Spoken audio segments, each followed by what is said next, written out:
Welcome to the Mostly Cloudy Night. Mostly, I am Salem, joined by my co-host Graveyard. Hello. This is episode 19 of our new weekly All Things Horror podcast. Our topic for this week is the Alien franchise. It's not really a new weekly All Things Horror podcast anymore. Yeah, I need to change that. We're not new anymore. Now we're veterans. Exactly. Anyway, yeah, so we're going to go over all the movies in the Alien franchise. There is 6 main entries in the franchise. And then there are the 2, of course, Alien vs. Predator, which we reviewed before, but we tried to stick to the Predator side of things. This time we're going to do the Alien side of things. Yes, it's about time we got to this. All right. So Graveyard's going to start us off here with the original Ridley Scott Alien. Yes. The classic, iconic Alien movie, which hands down, great entry to the start of the franchise. And I was technically alive for all of these movies. So. Oh, I was not for this one. I know. So, essentially, we see, I'd call them tow trucks in space. Right? Space miners. Yeah. Space miners? Blue collar space workers. Yes. Aboard the spacecraft, the Nostromo, and it's going to Earth. And they're all in stasis, which we get the kind of the sleep stasis versus the frozen or the water stasis that we've discussed in our scary space movies previously. And essentially the computer wakes them up because they're passing, a moon as they're heading back to Earth. I don't know if we ever say where they're coming back. I know they're just kind of like a tugboat, but in space. They don't say like where they're from, but they do say like they're past the outer rim. I mean, obviously that means a lot of different things in a lot of different franchises, but yeah, we know it's far away. I would consider the outer rim to be past Pluto at this point. I mean, that's what I would assume, but I mean, who knows? I mean, the outer rim in the Star Wars universe is like literally the outer rim of like the universe. Correct. The known universe, yes. Right. So who knows what the outer rim ever means? Yeah. So the ship's computer is called Mother. Pretty appropriate, but there's a distress signal, and because the protocol says any distress signal that is picked up, the crew gets woken up, and this is a company policy, so they signed it in their employee handbook that they have to do this. So they get woken up, and we kind of get that whole, waking up and getting your wits about you, because we don't really know how long they're asleep in stasis. I don't believe. Well, they said they're about halfway there, and okay. they said later on that it'll take 10 months to get home. So by that logic, I would say like probably like a 2-year journey approximately. That's fair, which is like our distance to Mars, but this is going a lot faster than what it appears. This is future space speed. Yes, where everything's greasy and grimy. So they get woken up, we get to see them all in their skimpies. They wake up, they get their coffee, get dressed, and they sit around the table as they do in the scary space movie montage of stasis waking up. This kind of, I feel, started this, I'll call it cliche at this point in time. I mean, it is, but this is also, 1979. So, I mean, this is the starting of that, yeah. Yeah. And they don't want to go down there. The engineers, Parker, is going, no, we shouldn't do this, but they said, hey, we have to. This is we signed the handbook. HR can be on our ass if we don't do this. Essentially.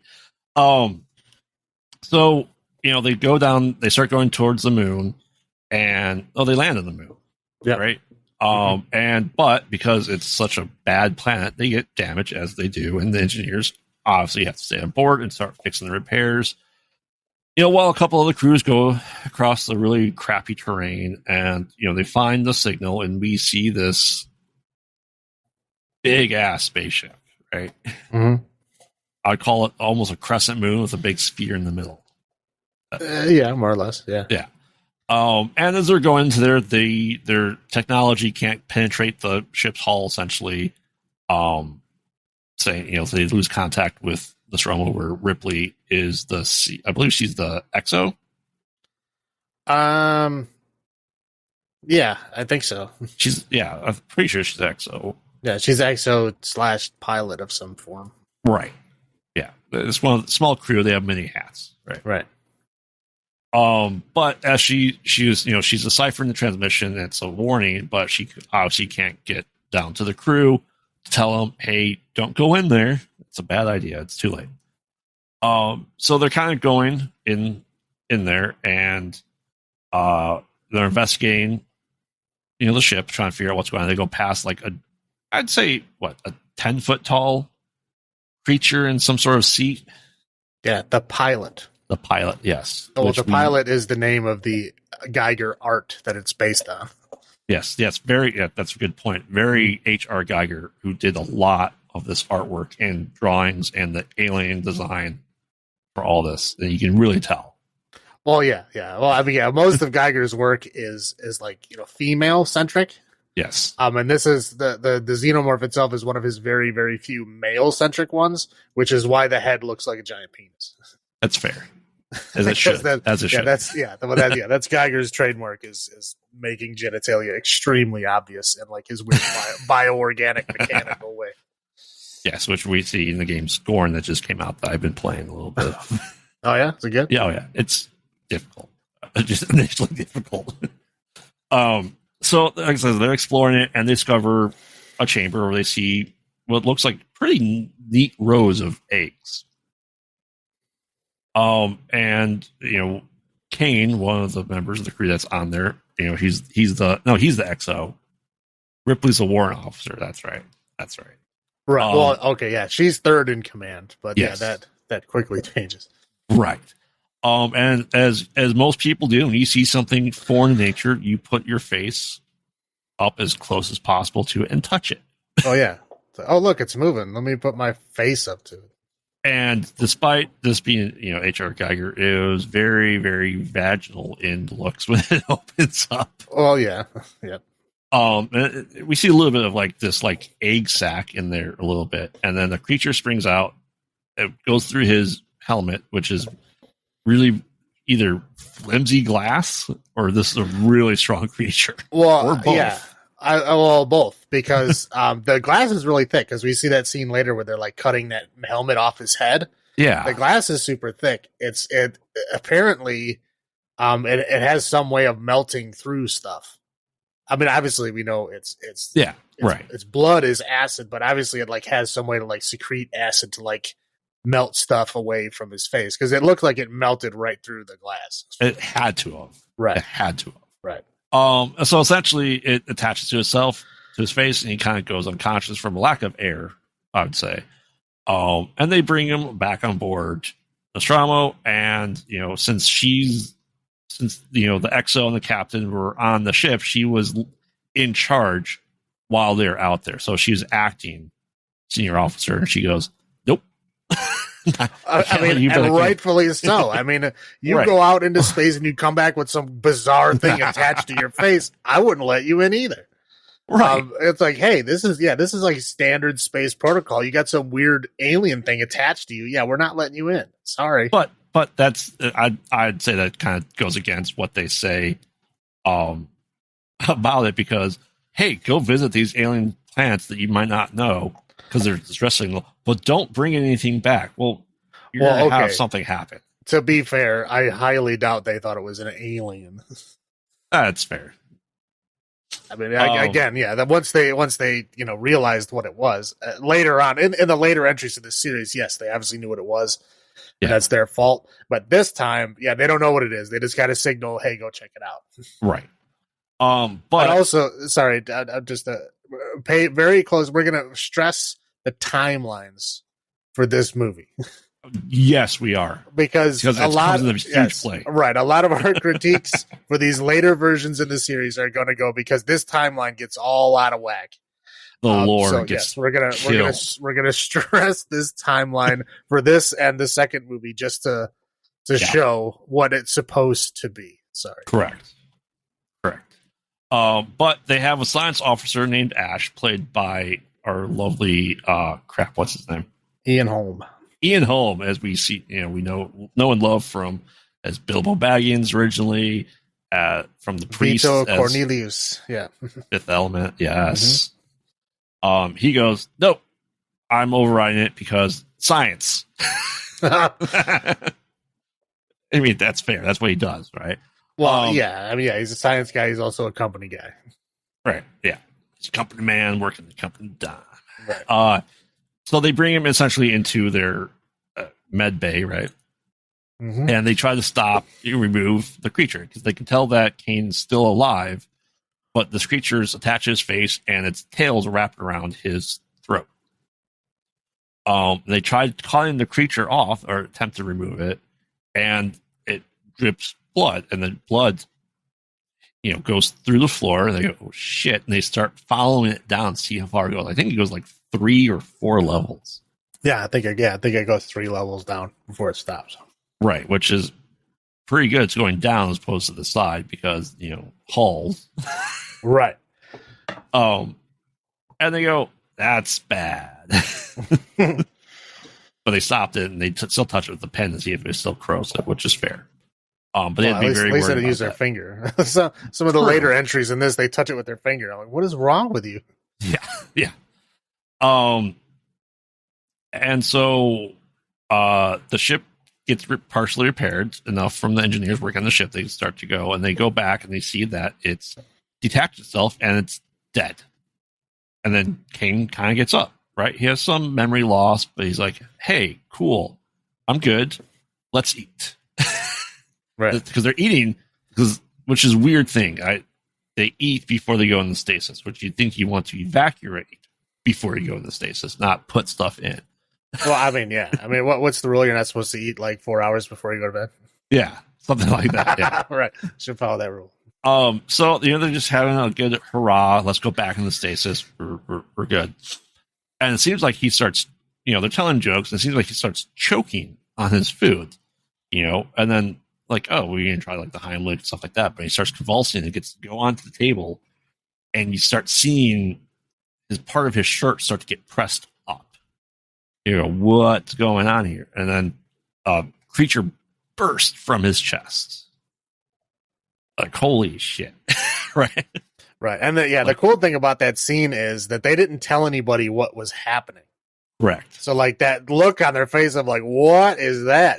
Those are real looks because they didn't know what was happening in this scene. They knew they knew what he was going to be doing, but he didn't know what the effect, because it's practical. It's 1979. Right. What the practical effect is going to look like. Yeah. Right. Yeah. I think Kane was like the only one in the scene that knew what was going to happen, obviously, because they put it on him. Right. That's fair. And clearly kills him in the process. Yes.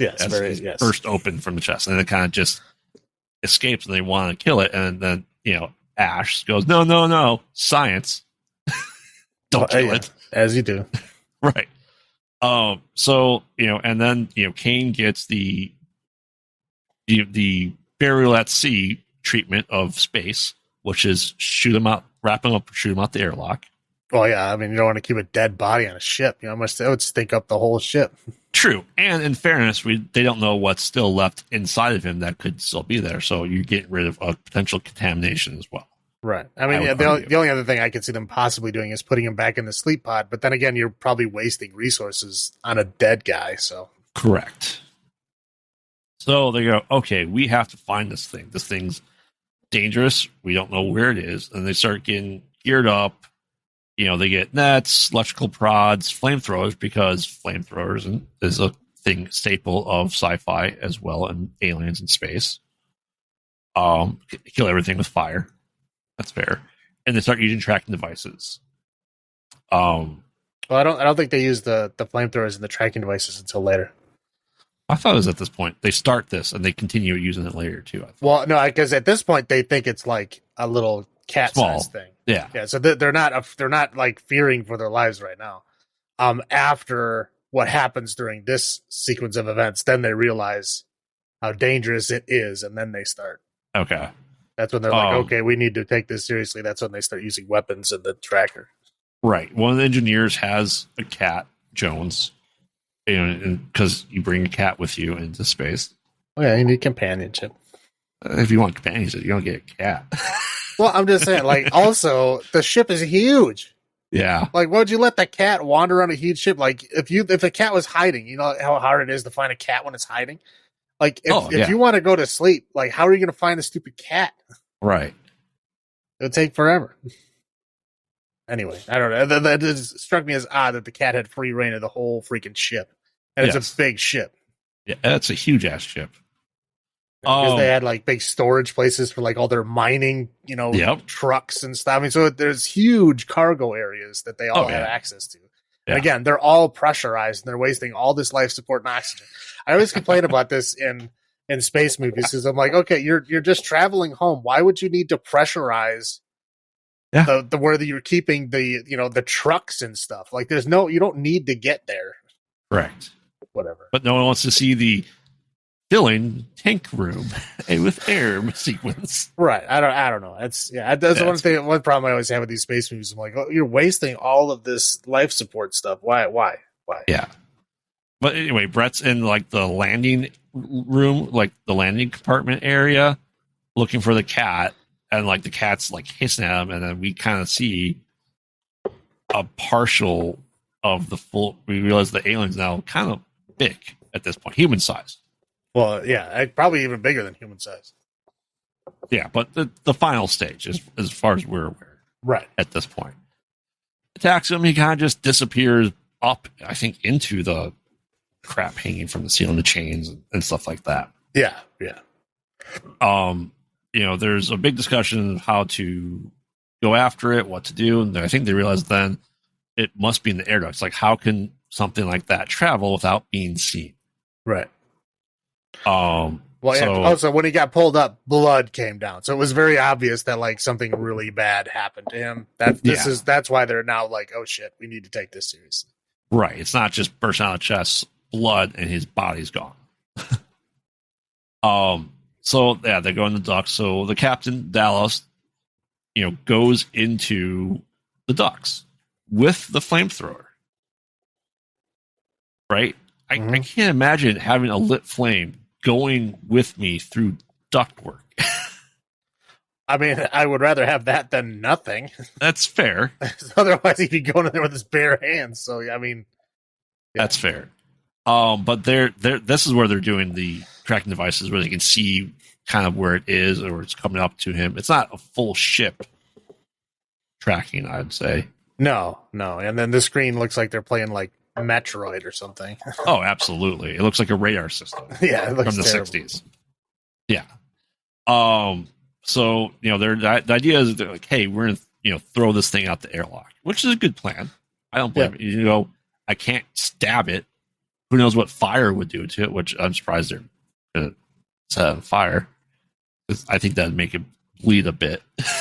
I mean, well, yeah, maybe, but I mean, yeah, who knows? Who knows what the effect of xenomorph skin cauterization does? I mean, I don't know. Yeah. I don't think it's ever explored. Interesting. I don't think so either. But they're like, it's coming up you. I don't see it. And then it gets him. Right? Rah! Yeah, there's the scene where the light goes on him and he like spreads his hands like jazz hands. Yeah, that is the jazz hand scene. Like with his webbed fingers. Yeah, he just goes like jazz hands, and then they cut out, and then they lose all contact with Captain Dallas. Right. So Kane's dead. The Dallas is dead, which now puts Ripley in charge. Right. So they kind of realize that this thing's kind of picking us off one by one, almost like a slasher. Imagine that. Right.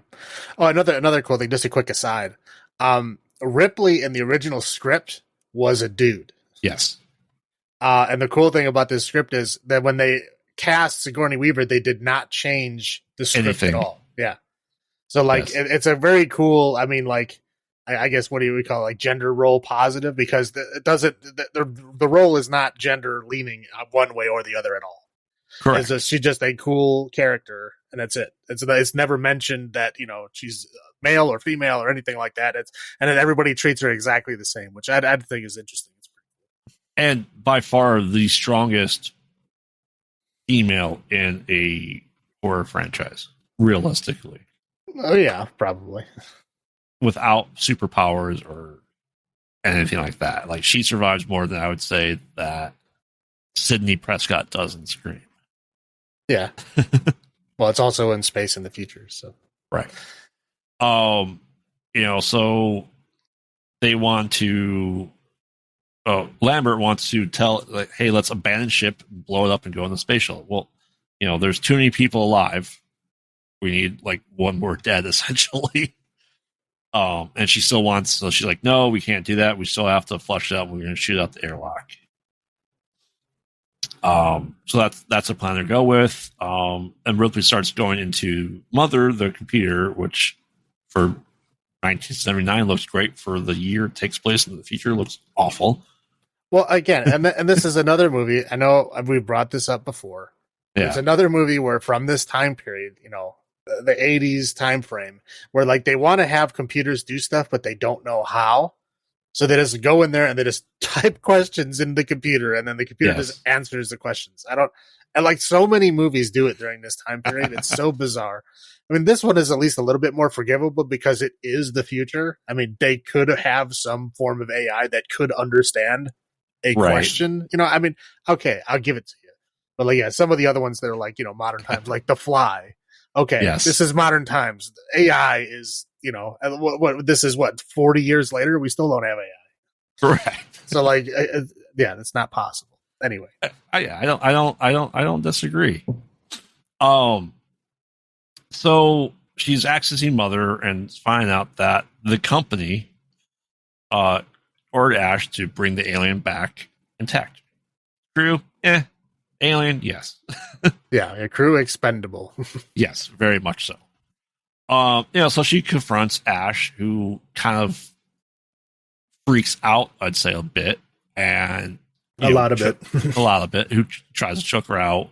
One of the other engineer that's left, comes in and hits him pretty hard with. He uses the fire extinguisher. Yes. Yeah, I believe so. Knocks his head clean off. Well, to be fair, it's still hanging on by like a flap. Yeah, not clean, but all of a sudden, white blood just goes everywhere. You go, interesting. Milk for blood. He's got milk for blood. Yeah, it's milk for blood. So the head, eventually comes off, and they put it onto the table, and the decent cutscene from the mannequin head to Ian Holmes' head's okay-ish. It's good for 1979.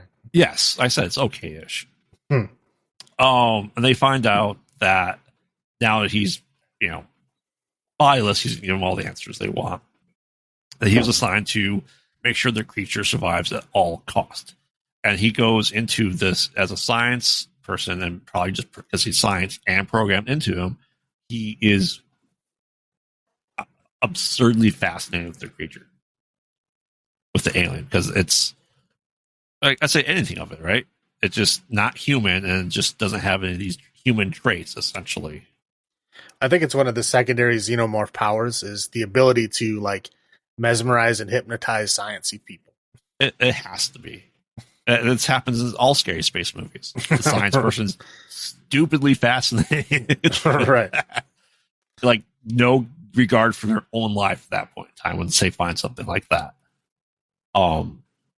It kind of taunts them that like, you're gonna die, and they cause some power, and well, then they flamethrower his head to oblivion, right? Right. And then it turns into like a styrofoam mannequin head. Yes. So the main crew goes, hey, now there's, let's go ahead and blow up the ship. We have no other choice than to blow up the entire ship and use the space shuttle. As they're gathering supplies they need to take with them, because you'd think the shuttle would have all the supplies in it. They shouldn't have to gather supplies to use the shuttle. But how else would they have a scene where the other two people are doing something else? Correct. Yes, that's very fair. That Parker and Lambert are essentially ambushed and killed while gathering the supplies. So it's just a way to, hey, we should go to this together. Okay, let's split up. Yeah, exactly.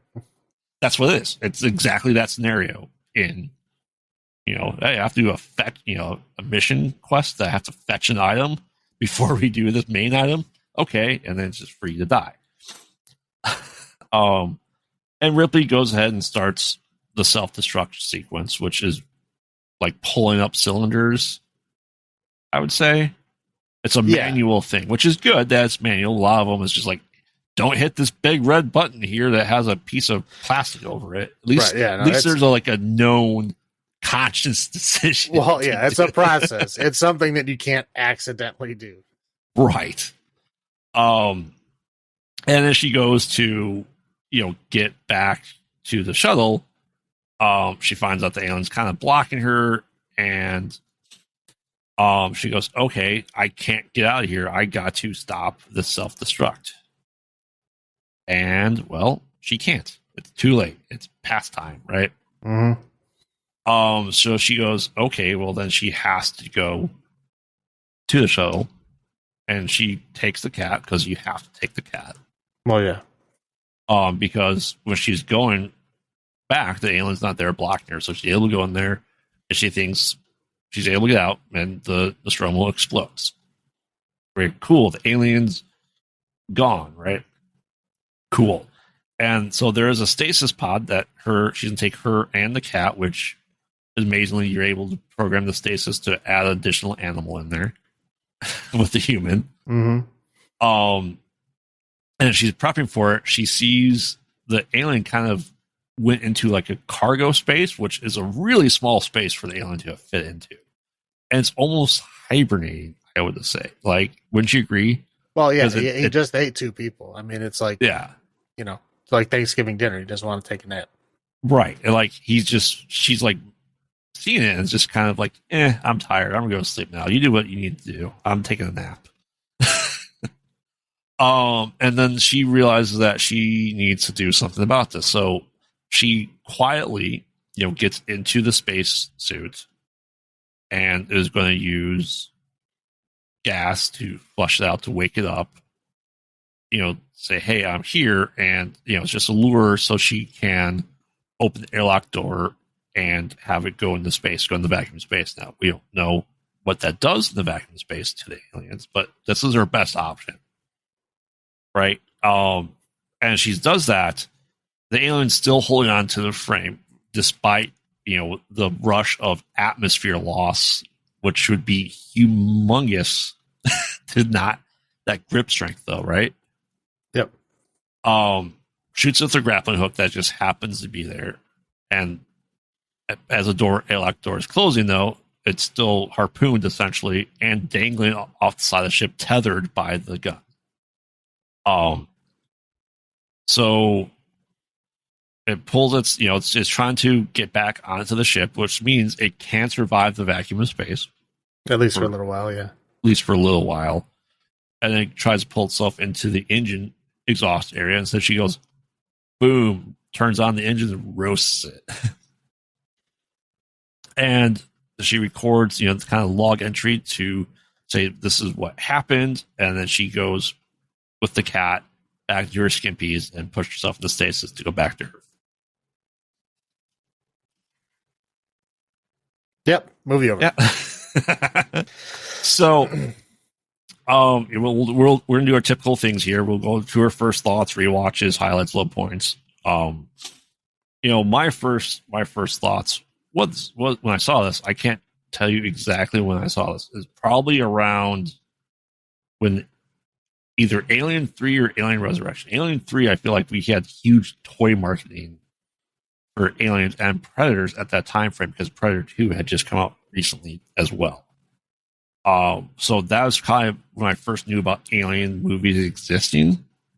I'd say probably not 93-ish. And I watched it then, and still new to horror. It was still more space-ish to me at that point in time, because I still wasn't that exposed to horror. But as I grew into horror and rewatched these, this is a constant watch on my watch list for me. Is that this is a slasher movie in space? Like, it is horror first and foremost in my mind. No, I mean, and in this movie it really is. That's first and foremost. I mean, there's just because the movie's long and it kind of goes into what's going on. So like the slasher part of it doesn't start until a good way into the movie, but I mean, right. Overall, I would say that's the main focus of it. Right. Yeah. So yeah, I said rewatch. I rewatch this. I don't know, once a year. Honestly, what were your first thoughts when you saw this and rewatches? I don't remember the first time I watched it. I know I watched it before I watched Aliens, Okay. but I mean, the first time I watched Aliens was like in, I don't know. It was like late '80s, maybe Yeah. maybe '90. Yeah. When I watched it, so I mean, it was right around there. I mean, I remember I was at a friend of mine's house, so this is like, I don't know, fifth, sixth grade, something like that. And we were hanging out, and he had just gotten the Aliens game for the PC. I think. Oh Or it wow. might have even been a Commodore. I don't know what it was. It was a very old machine that I did not have, and I don't know what it was because I didn't have a game system at that time, so I couldn't compare it to anything. Yeah. And he wanted to play it, and I was like, oh wow, what is this based off of? I never heard of it. And he's like, oh, you never heard of Aliens? I'm like, nope. So like we literally took all day and we watched Alien, and then we watched Aliens. Okay. I'll get into the aliens part later, but yeah, the Alien, and I was like, wow, this is great. I mean, it's a fantastic movie. I mean, even as a kid watching it, it was still great. I mean, it still holds up now. It's still fantastic, and I still watch it all the time. But I mean, I remember the first time I watched it, I thought it was a little slow. Yeah. But that's because I was a kid, and there's a lot of like lead up. I couldn't appreciate that at the time. Obviously now it's like, yeah, I understand what it's all doing, and it's all, masterwork now. I understand what it's doing and why. But at that time I was just like, when is something going to happen? When's somebody going to die? Because it's a long intro. Yeah. But yeah, I mean, that's the only thing I could really remember as a kid. And obviously as I got older, I appreciated it more and liked it more. Yeah. I mean, how often would you say you rewatch this? Usually once a year. I usually watch the first two, usually like once a year-ish. Which is saying something because you don't generally watch horror movies often. Like this. I don't rewatch a lot of movies often at all. I usually don't watch any movie every year, but I mean, obviously these are my favorites. So yeah, well, yeah. I mean, this is I'd say your favorite franchise, right? So it's fair. All right. So let's get into. I mean, let's say answer this. Do you catch anything new on rewatches, or have we both watched it enough that we kind of know everything that's going on? Yeah. I mean, I've pretty much watched everything there is. I mean, the only thing that I do now is I watch the like the special edition, the director's cut.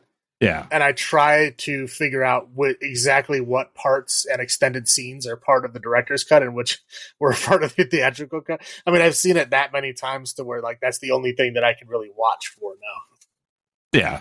I mean, the only major big difference in the director's cut is that there's a scene towards the end where she actually finds people like cocooned up. Interesting. Yeah, which in the original theatrical version did not happen at all. The cocoon stuff didn't happen until Aliens. But there is a scene in Alien that was filmed, and it's like, I mean, it's not like like low quality or anything like that. It's quality. It was in the cut of the movie until very late. Where. All right, so let's get into the highlights. For me, the highlights is the atmosphere. It is. You feel like once it gets going, that this is a slasher movie at its core that takes place in space. For me, that's and really the creature divine of the alien. Like H.R. Geiger did an amazing work. I think they did everything wonderfully for practical effects, even with jazz hands. It really felt like you were trapped with the crew on the ship.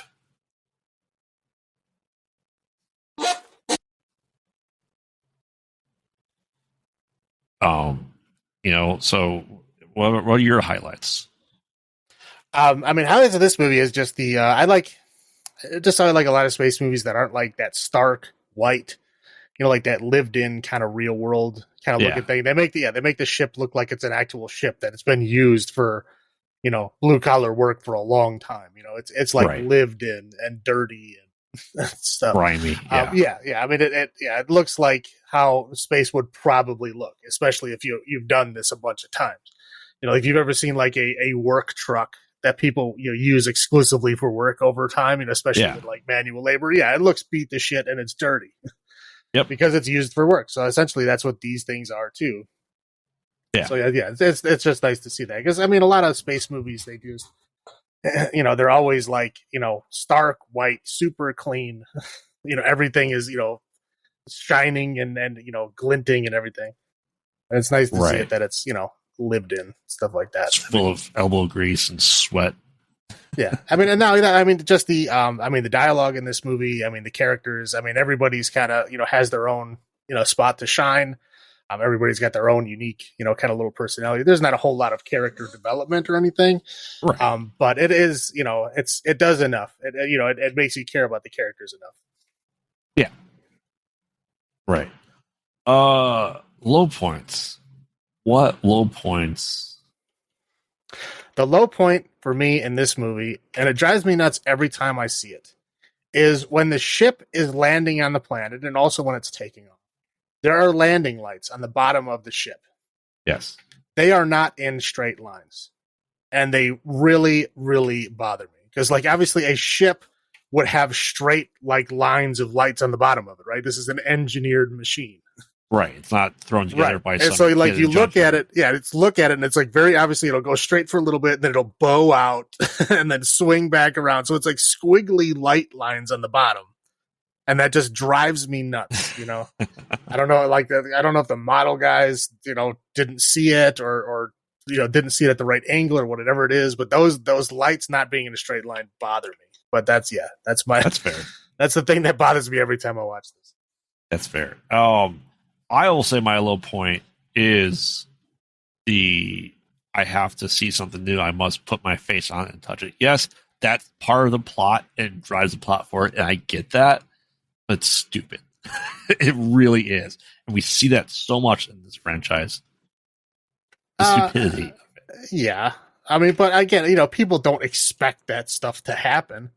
Especially when you see like a crashed spacecraft that's been there for who knows how many. I mean, at this point, it looks like centuries, right?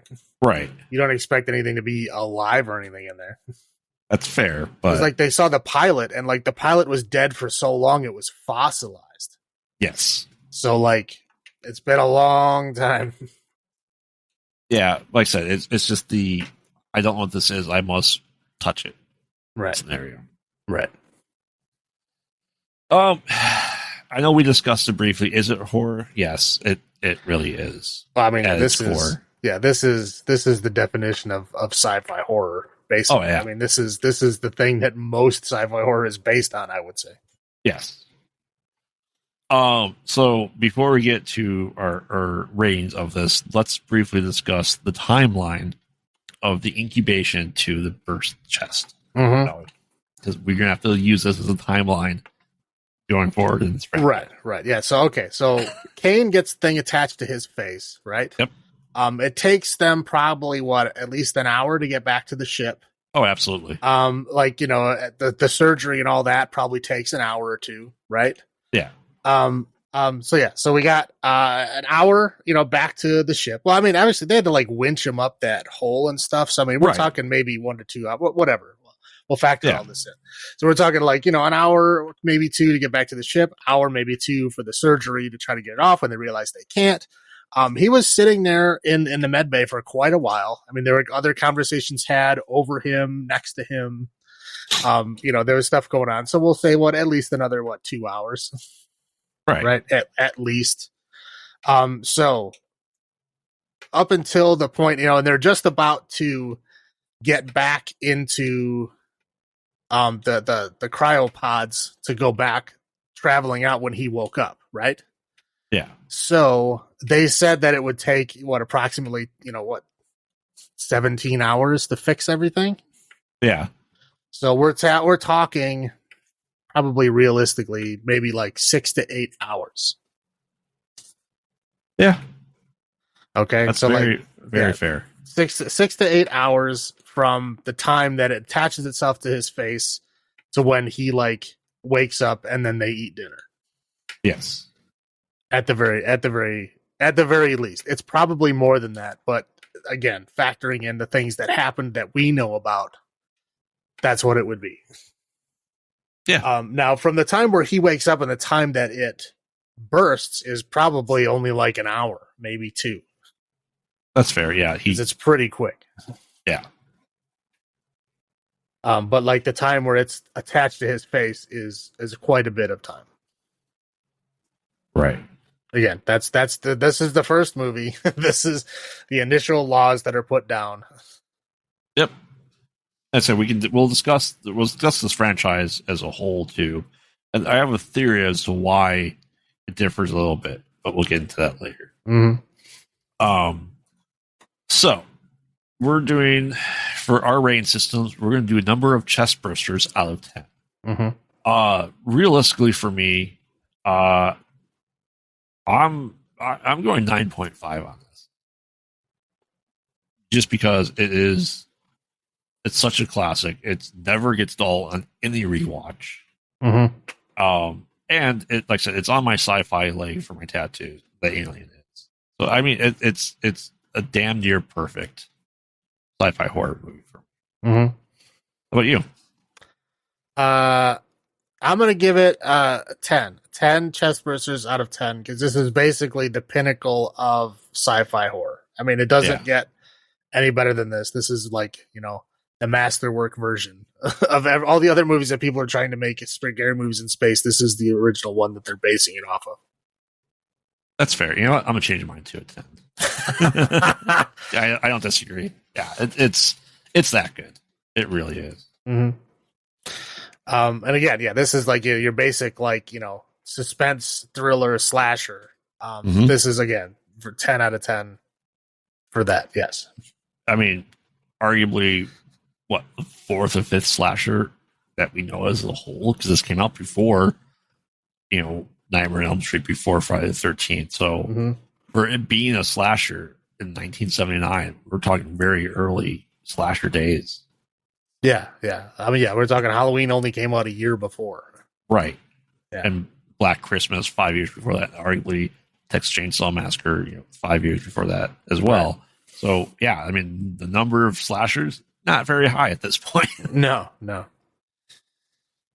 right, so that leads us into the sequel in 1986, Aliens. Go ahead and take that away. All right, so yes. Aliens. So after Ripley successfully ejects the escape pod shuttle from the Nostromo blows up. She knocks it out of the airlock. She goes into hypersleep and hopefully drifts back to Earth was the goal, right? Yeah. So essentially, the beginning of this movie is there's a ship zooming in on that ship. You look inside of it and there's lots of like space dust. I don't even know what to call it. Is it like supposed to be ice crystals or dust or ice crystals, the two or whatever it is? I call it space dust. That's fair.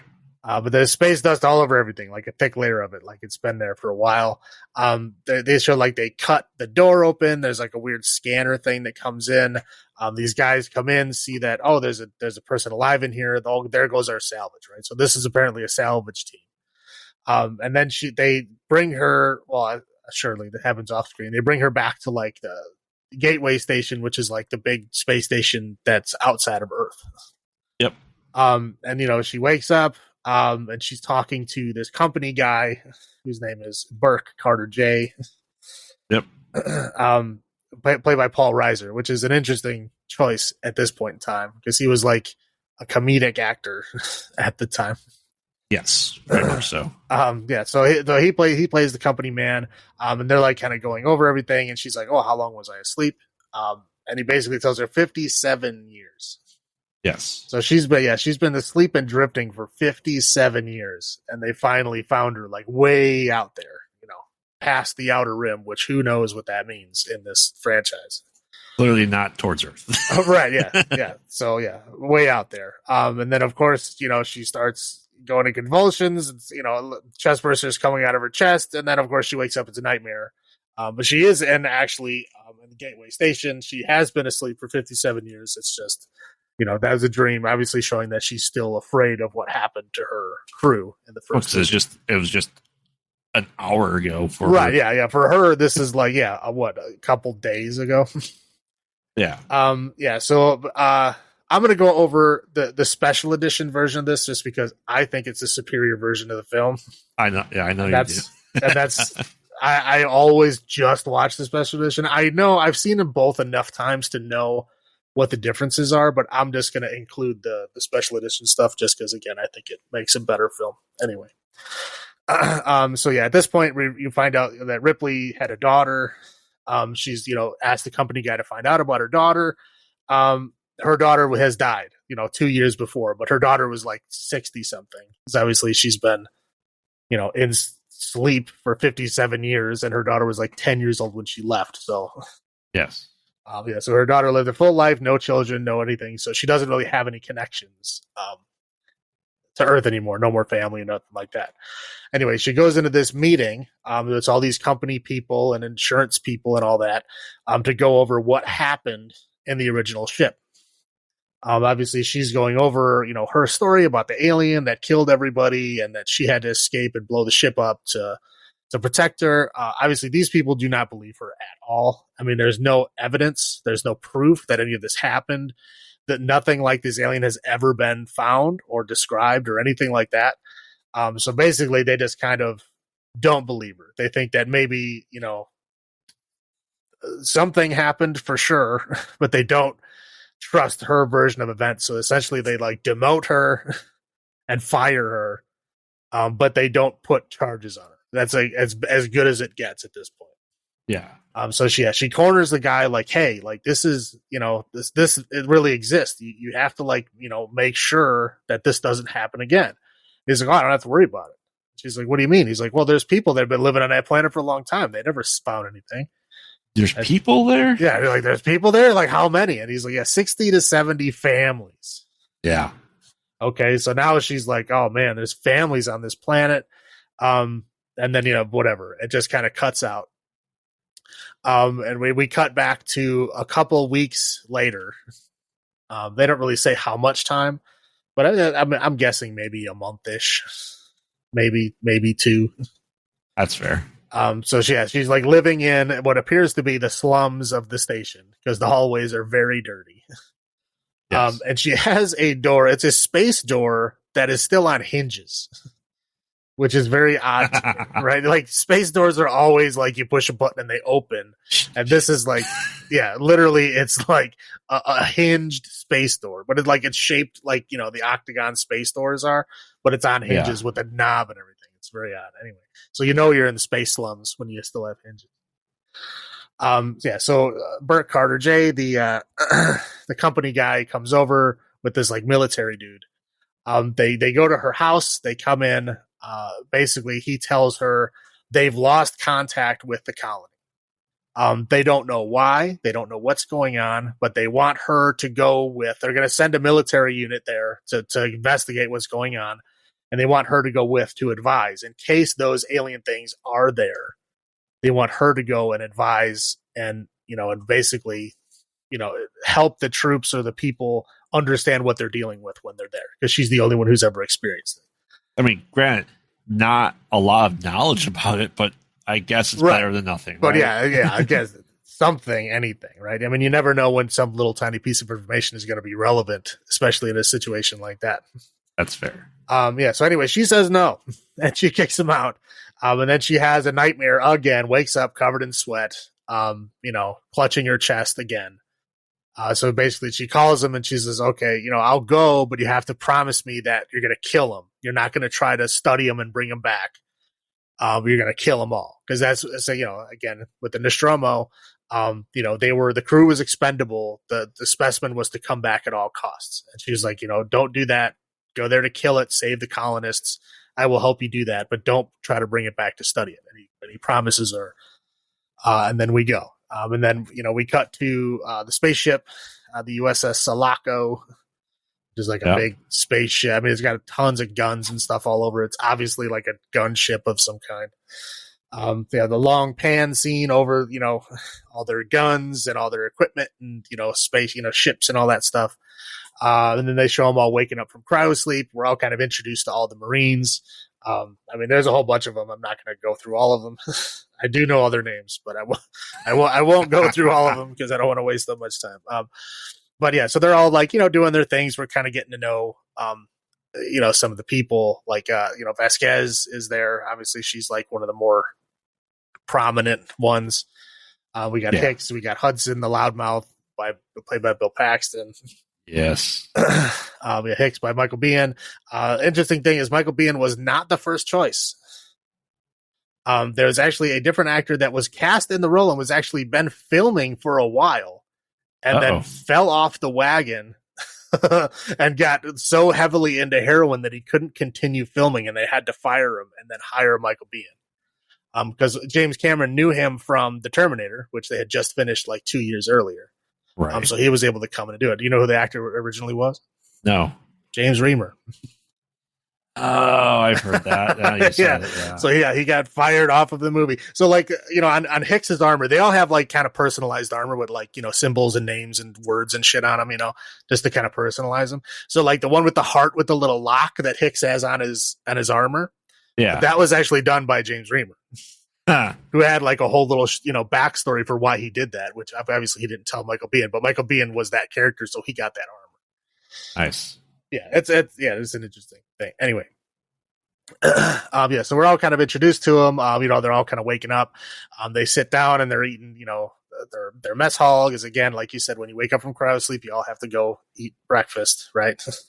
Yep. So they're all eating breakfast. Again, we're all just getting to know the different, Marines and stuff like that. We see like the lieutenant guy is kind of like this stuck up dude who doesn't eat with the rest of everybody else. Exposition breakfast, yes. Right.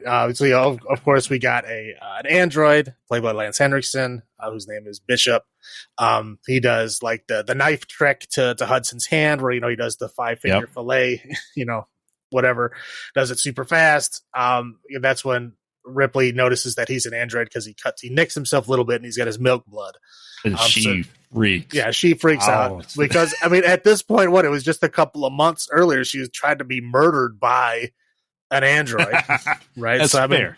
I'd be a little worried about it too. But Bishop is, pretty cool about it. She's like, just stay the hell away from me. So he just like gets up and leaves. He doesn't make a scene about it. He just walks away.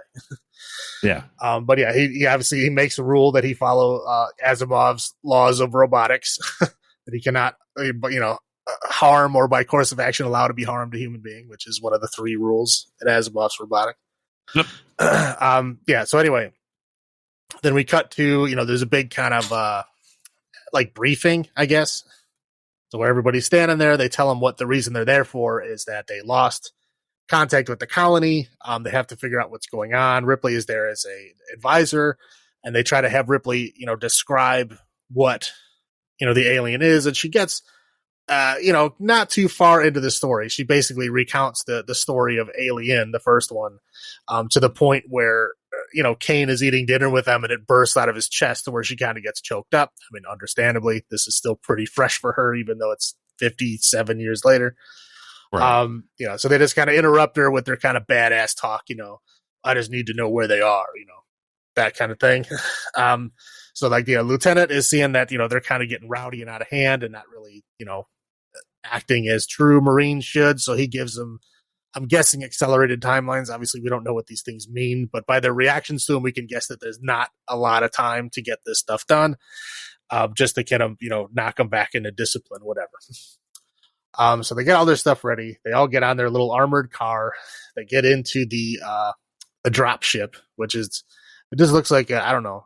It doesn't really have wings or anything. It's just kind of like a bus. That's like a bus with missiles on it and a tail. Yeah. Yep. So they all jump on the dropship and they land on the planet. They fly around the complex. The complex is there. Lights are on. Obviously they don't see any people or movement or anything. But they're like, okay, let's check it out. So they land.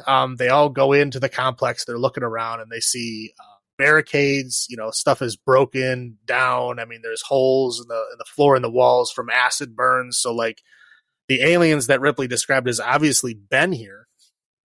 But there's no one there. They can't find anyone.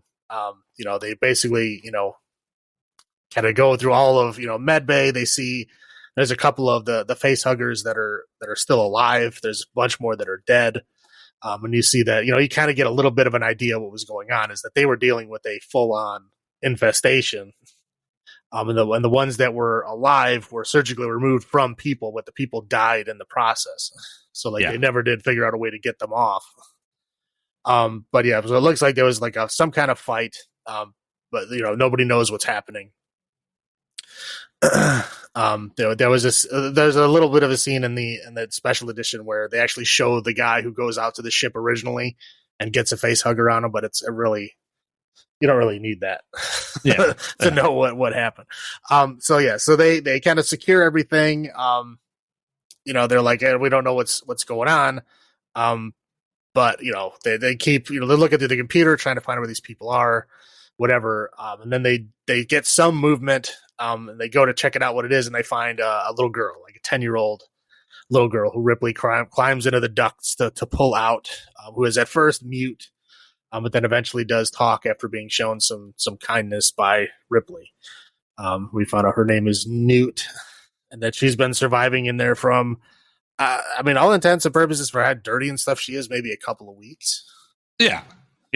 That's fair, I guess. Yeah. So she talks a little bit, they basically find out that, aliens took her parents and her brother and everybody that she knows, and she's been surviving by hiding in the air vents, because, she knows when they come out, and she when do they come out? I don't know. You don't know. When they're tired. Yes. They mostly come out at night. Mostly. Yes. Hence the title of our podcast. Right. So they're like, okay, well, there's nothing really here. We got to find the people. So they're basically looking in the computers. They're looking for like these little transmitters that all the colonists have, implanted in them. So they're searching through, and they find them all, and they're all on like the other side of the complex, like inside of the like atmosphere processor, because the planet doesn't have breathable air. But they're processing the atmosphere to make it breathable. Is it also part reactor, or no? They just I think the reaction that they need to make that happen is like a nuclear fusion type of thing, because they're like whatever, fusing or dismantling molecules in the air, whatever the fuck they're doing, whatever it is. It's nuclear in some way. It's space technology. I don't know. It's an explosive rim, right? Yeah, it's space high technology. I don't know how it works, but there is nuclear something involved. Yeah. So they find them all. They're all underneath the big reactor. So they have to go over there. There's no direct route there, so they have to drive the truck over there. And they have to get to like a stairway and then go down. Yep.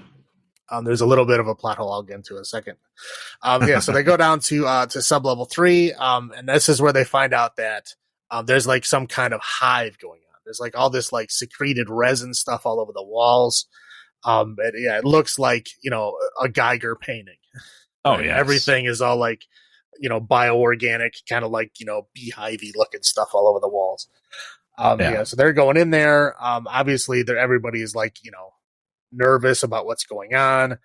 They do find a couple of like hatched eggs and like skeletonized face huggers. So like, obviously Ripley knows that this is, the same kind of thing. Right. And then this is about where they discover like, hey, you're in a nuclear reactor, right? Like what do those guns shoot? And they find out that they're like explosive rounds. Right. So like if they shoot the wrong thing in there, it's going to be a nuclear explosion and everybody dies. So they essentially say, hey, there can't be any shooting in there, which of course everybody's like, what? Right. That would be too. Right. The Space Marines are upset they can't shoot their guns. Yes. Well, yeah, I would be too. That's your job. Your job is to shoot people, and and now you can't shoot people. So they unload all their guns. And they basically, they can't use grenades, can't use their guns, blah blah blah. The only thing they can use is their incinerators that they have, because they won't explode. They just light things on fire. So apparently those are okay. Now, did everyone drop all their guns? Well, of course not. But right. So you have Hicks has an old school shotgun. that he keeps, and they're okay with that because it's not explosive. And a couple of them have like handguns, which are apparently don't have explosive bullets. So those are okay because they show a couple of them using those and carrying them around. Yes. But Vasquez and Drake, who are the two like heavy gunners, they have like the big smart guns that are on like steady cam mounts. Oh yeah, they're definitely steady cam mounts. 100%. Yeah, that's what they are. And so they don't even like take out like a clip or anything. They just like take the battery out of it or something. Yeah. So they both hand their batteries to the guy, and then like as soon as he turns around, they both take out another battery and put it in. So like their smart guns are still they're the M52 smart guns is what they're called. So they're still ready to go, which is again odd that if they were unloaded, the way that they were walking around with them is like they were acting like they were loaded. So like, wouldn't you realize that, hey, they're still walking and pointing them forward as if they're live? I mean, this gun is huge enough to where you can't do anything else other than hold it. That thing would have to weigh a ton. Right. Have to weigh a lot. Right. Anyway, so so they can't have any shooting in there. So they're kind of, creeping into this place. Then they start to find the colonists cocooned into the walls. Yep. So they're all like, in there they find a bunch more eggs and stuff like that. So obviously, these people have been cocooned up and, face huggers, and, this is where all the aliens have come from. And they're going through, and eventually they find a woman who is alive. And Ripley is having, kind of flashbacks. She's back in the APC, like watching this through the cameras. The lieutenant guy, the company guy, and Ripley and Newt are all back in the truck watching this over the cameras. They all have cameras mounted to their helmets. Correct. You have the guy at the chair. Right. Gorman. Yeah. Yeah. They basically, she is still alive, and she starts saying, "Kill me." And she's, Ripley immediately, gets, kind of misty eyed and shocked by it. They don't, Alien 1 in the original theatrical version, they don't have a scene where somebody says "kill me," but in the director's cut they do. She finds Dallas cocooned up, and he says "kill me." Yeah. But otherwise there is not a scene in that. But otherwise, just about every other Alien movie, there's a scene where somebody's cocooned up and they say "kill me." That's some way, shape, or form. That's fair. She says, "Kill me." They're all like, "Oh no, we'll get you out of here. We'll get you some help." Obviously convulsions, the chest burster comes out. They kind of freak out and they shoot the flamethrower at it. Yep. And so they kill the chest burster thing, but obviously the aliens were not upset about it. And now you see a lot of movement everywhere. So like a lot of the stuff you thought was just walls was just like aliens like hibernating in the walls. So they're moving all over the place. They start getting movement on their motion trackers. It's coming from everywhere. They don't know specifically where it's coming from. They're trying to look for them through infrared. They can't see them. They're like, oh, maybe they don't show up on infrared at all. And then they start grabbing people. Yeah. They start grabbing people. They grab the guy with all the ammo. And then he gets hit with the flamethrower thing. So all of their ammo explodes.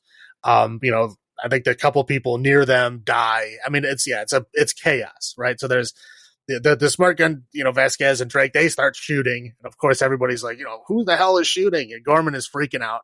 The sergeant. Oh, yes. The sergeant is like, can't hear what anybody's saying because there's fire and stuff going on. So the lieutenant is trying to tell him to fall back and how to fall back, and he can't hear him. Sergeant gets, grabbed, killed essentially. So he's trying to tell everybody else. Nobody else is paying attention. They're asking him for help. He can't answer. He like locks up. There's all kinds of like cut scenes of like their helmet cameras, seeing people dying and shooting and, fire, chaos everywhere. They're basically saying that they're going to watch them all die unless they do something. So Ripley is like telling him like, do something. And he's like, no, it's fine. It's fine. I told them to fall back, and obviously they're not doing anything. So Ripley takes it into her own hands. She locks Newt in like the little seat, and then she grabs the controls and then just starts driving. It's very obvious she doesn't know how to drive this truck, this APC thing, but she's driving it. And then, Burke, the company man, is actually like, tells Gorman to sit down, surprisingly. Right. And then she drives, into the facility. She drives through a bunch of pipes and all the hive stuff to make a hole. And then all the other people are able to get to her and then escape.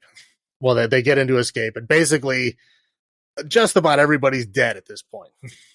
So the one little plot hole I will bring out is that when they found the hive, they were on sub-level 3. Yeah. The truck was parked on level 1. So if the truck drove forward and crashed through a bunch of pipes, it would still be on level 1. Yes. They never went back up the stairs. Did they? No, they did not. She crashed through hive stuff and pipes on level 1. So like essentially they teleported. Huh. Minor, very minor. I'm just, again, I've seen this movie so many damn times that I noticed little things like that. Like, yeah, that's level 1. Anyway, so we get back into the ship. So at this point we have, obviously Ripley, Newt, Burke, the company man, Gorman, because they were on the truck the whole time. As far as Marines, we have Hicks, we have Hudson, we have Vasquez. Yes. And that's it. Those are the only ones that survived. Drake almost made it. He died right outside the door. And it was enough to they started, he shot his flamethrower inside of the APC.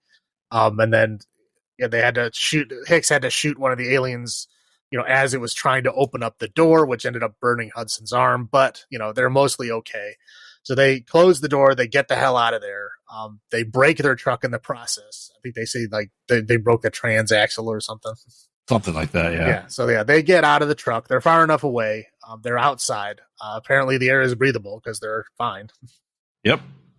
So yeah, they're outside. They're basically we need to get, what do we do? At this point, what the hell can we do? And they're coming up with all these different plans. We'll just roll a bunch of nerve gas in there. It's yeah, that's a great idea, but we don't know if nerve gas is going to hurt them. Yeah, that's a good plan. We don't have enough firepower to go in there and wipe them out or anything.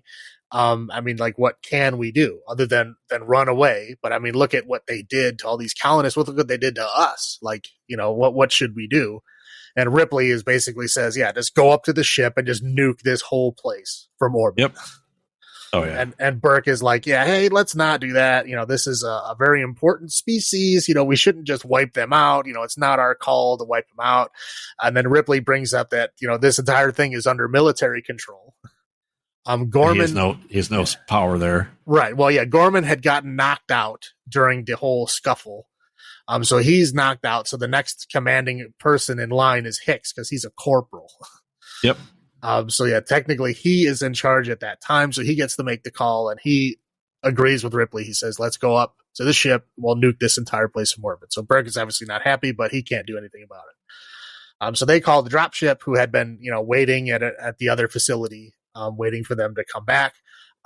They, say we need a immediate evac. We need to get out of here. We're going back up to the ship. So she says, okay.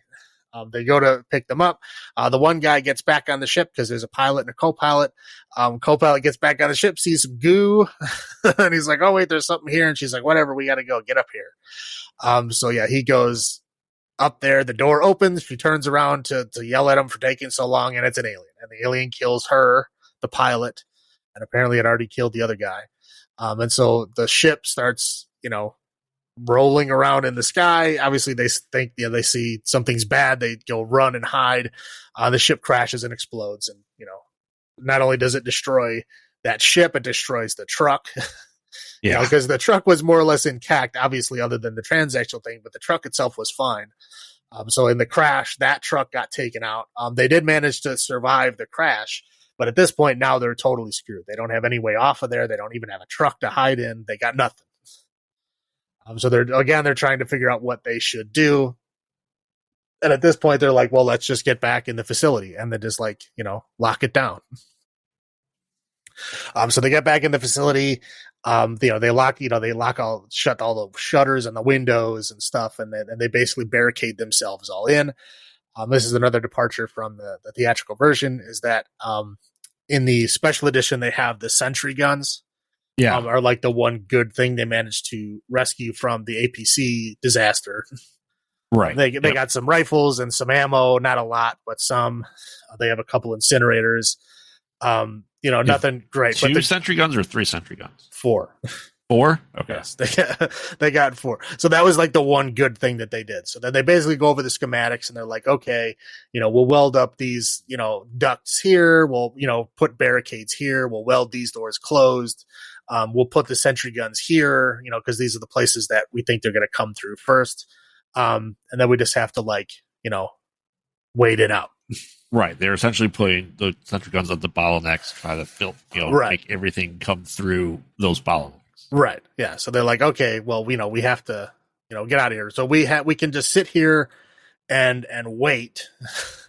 And we just have to kind of hold them off. And at that point, they were fairly confident that they could, because they had the schematics. They were like, okay, we know what we're dealing with. We can do that. So as they're setting everything up and they get everything all locked in, Bishop, who was still alive but was still back in the facility, the android, he calls him in to look at something, and they're like, okay, what are we looking for? And he points at it. The atmospheric processor, the big nuclear reactor, is emergency venting, which means that all the fire and shooting and stuff that they did in there did indeed hit the coolant lines, and the place will be exploding. Yes. And they say that's like about 4 hours. And they're like, okay, well, how long can we expect a rescue? And they're like, well, 17 days. We're like, okay, well, that's not going to work, So obviously we need a new plan. So yeah, like the APC had their transmitter for talking to the main ship in orbit, so they can't do that. So they find out, well, we use the transmitter for the colony, but the hardware between them and the satellite is trashed. So somebody has to go out to the satellite, realign it, and then communicate to the ship, and then remote pilot another ship down. Yep. So Bishop, obviously is the only one that can do that. So he volunteers, and he has to crawl down this really, really long, small pipe. Yeah, very claustrophobic. Yeah, I don't know. I wouldn't be able to. Well, I mean, I doubt I would be able to fit in there, but I don't know even if it was when I could fit in, I don't think I could do it. I would probably get stuck halfway and start crying. That's fair. So anyway, so he's going to go out there and do that. They just have to hold everything down until then. We get one scene with the sentry guns at this point, to where 2 sentry guns completely run out of ammo, killing them. And then they come up to the door, the pressure door that they welded shut. They're unable to get past it, but at least they, stopped them or wasted their time. So now they're still poking more. At this point, we get some scenes with Ripley and Newt where she's trying to convince her to, go to sleep and take a nap. Eventually, Hicks has the same scene with Ripley where he's trying to convince her to take a nap as well. She kind of eventually does. But first they have a conversation about the kind of nature of the aliens. And they're talking about how they're kind of acting like a beehive or like an ant hive. And they're like, okay, so these are like the drones or the workers. And there's all these eggs, what's laying the eggs? They're like, well, I don't know. It must be something we haven't seen yet, but it's the first hint that there's, some kind of queen that's laying all these eggs. But there's actually a hierarchy to the species. Yeah. Right. So there's a scene between her and Hicks where he teaches her how to use the gun, the M41A pulse rifle that they have. She learns how to use the gun and the grenade launcher and all that kind of stuff. And then she decides to go take a nap with Newt. Yep. And she finds Newt under the bed, because again, she still hasn't gotten over her trauma yet. So she's sleeping under the bed, hiding, under the covers and everything. So she, snuggles up with her. She takes a nap. They wake up. She sees an empty container on the ground that is one of the containers from the med lab where the face huggers were kept. So she immediately knows something is really, really wrong. She goes to grab her gun, which she left on top of the bed. The gun is not there. Yep. So they go to get up. One of the alien things runs right at him. She manages to trap it under the bed, she flips the bed over on top of it. They try to open up the door. The doors are locked. They're waving at the camera because they have cameras in there, that they're monitoring. Hicks is talking to Bishop at the time, and then Burke shuts off the camera to make sure that he doesn't see it. Dun, dun, dun. Yeah. So yeah, they can't signal to get help at all. So she comes up with the idea of, I'll light my lighter underneath the sprinklers to start, to set off the fire alarm. So she sets off the fire alarm. Everybody runs to help. And while that's happening, a facehugger jumps at her. So she manages to get her arms up. So it doesn't go all the way around her head, but it's almost there. Yeah. And then Newt has one that's coming after her, but she's pushing it back. And it's its tail is caught in a cart against the wall. So they basically get there. They have to shoot out the window. They go in. They kill the one that Newt is holding back. And they manage to pull off the one off of Ripley, and then they kill that one too. Ripley says it was Burke. And then they have a scene where they're what's going on, with this. And they basically find out that Burke was the one who sent the colonists to the ship after, he talked to Ripley. And he found out about that company, command to send people out to look at that ship or whatever. So he sent the people out there to look at the ship. So basically everything that happened there is his responsibility because he's the one who sent them there and started the whole thing. So not only did he do that, but he also, tried to get Ripley and Newt, I guess impregnated. Is that the word? Yeah, that's what impregnated. Yeah, to get they're impregnated with aliens so that they could bring them back, through, in the ship, freeze them in cryosleep in the ship and bring them back to the company labs. Yes. And then, it's kind of a stretch, but I guess it would have to happen is where Burke would have to sabotage everyone else's sleep tube.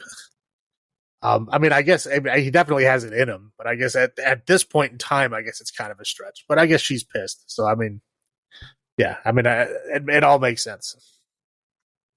Yeah. So they're like, okay, well, what do we do? Okay, we should kill him. That's the immediate thing. And then Ripley's like, no, wait, we have to bring him back. And then the power gets cut. And they're like, well, they cut the power. Like, what do you mean they cut the power? They're animals. How do they know how to cut the power? So they cut the power. So they basically go out to check the perimeter to see what's going on. They start picking up movement on their trackers. They basically figure out that they're inside of their perimeter. They don't know how they got in, but they all retreat back to their main base in the operations center.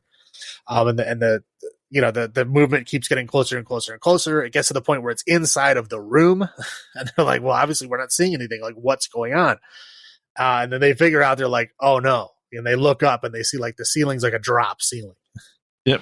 And so Hicks goes up there and looks, and they're all crawling upside down in the ceiling.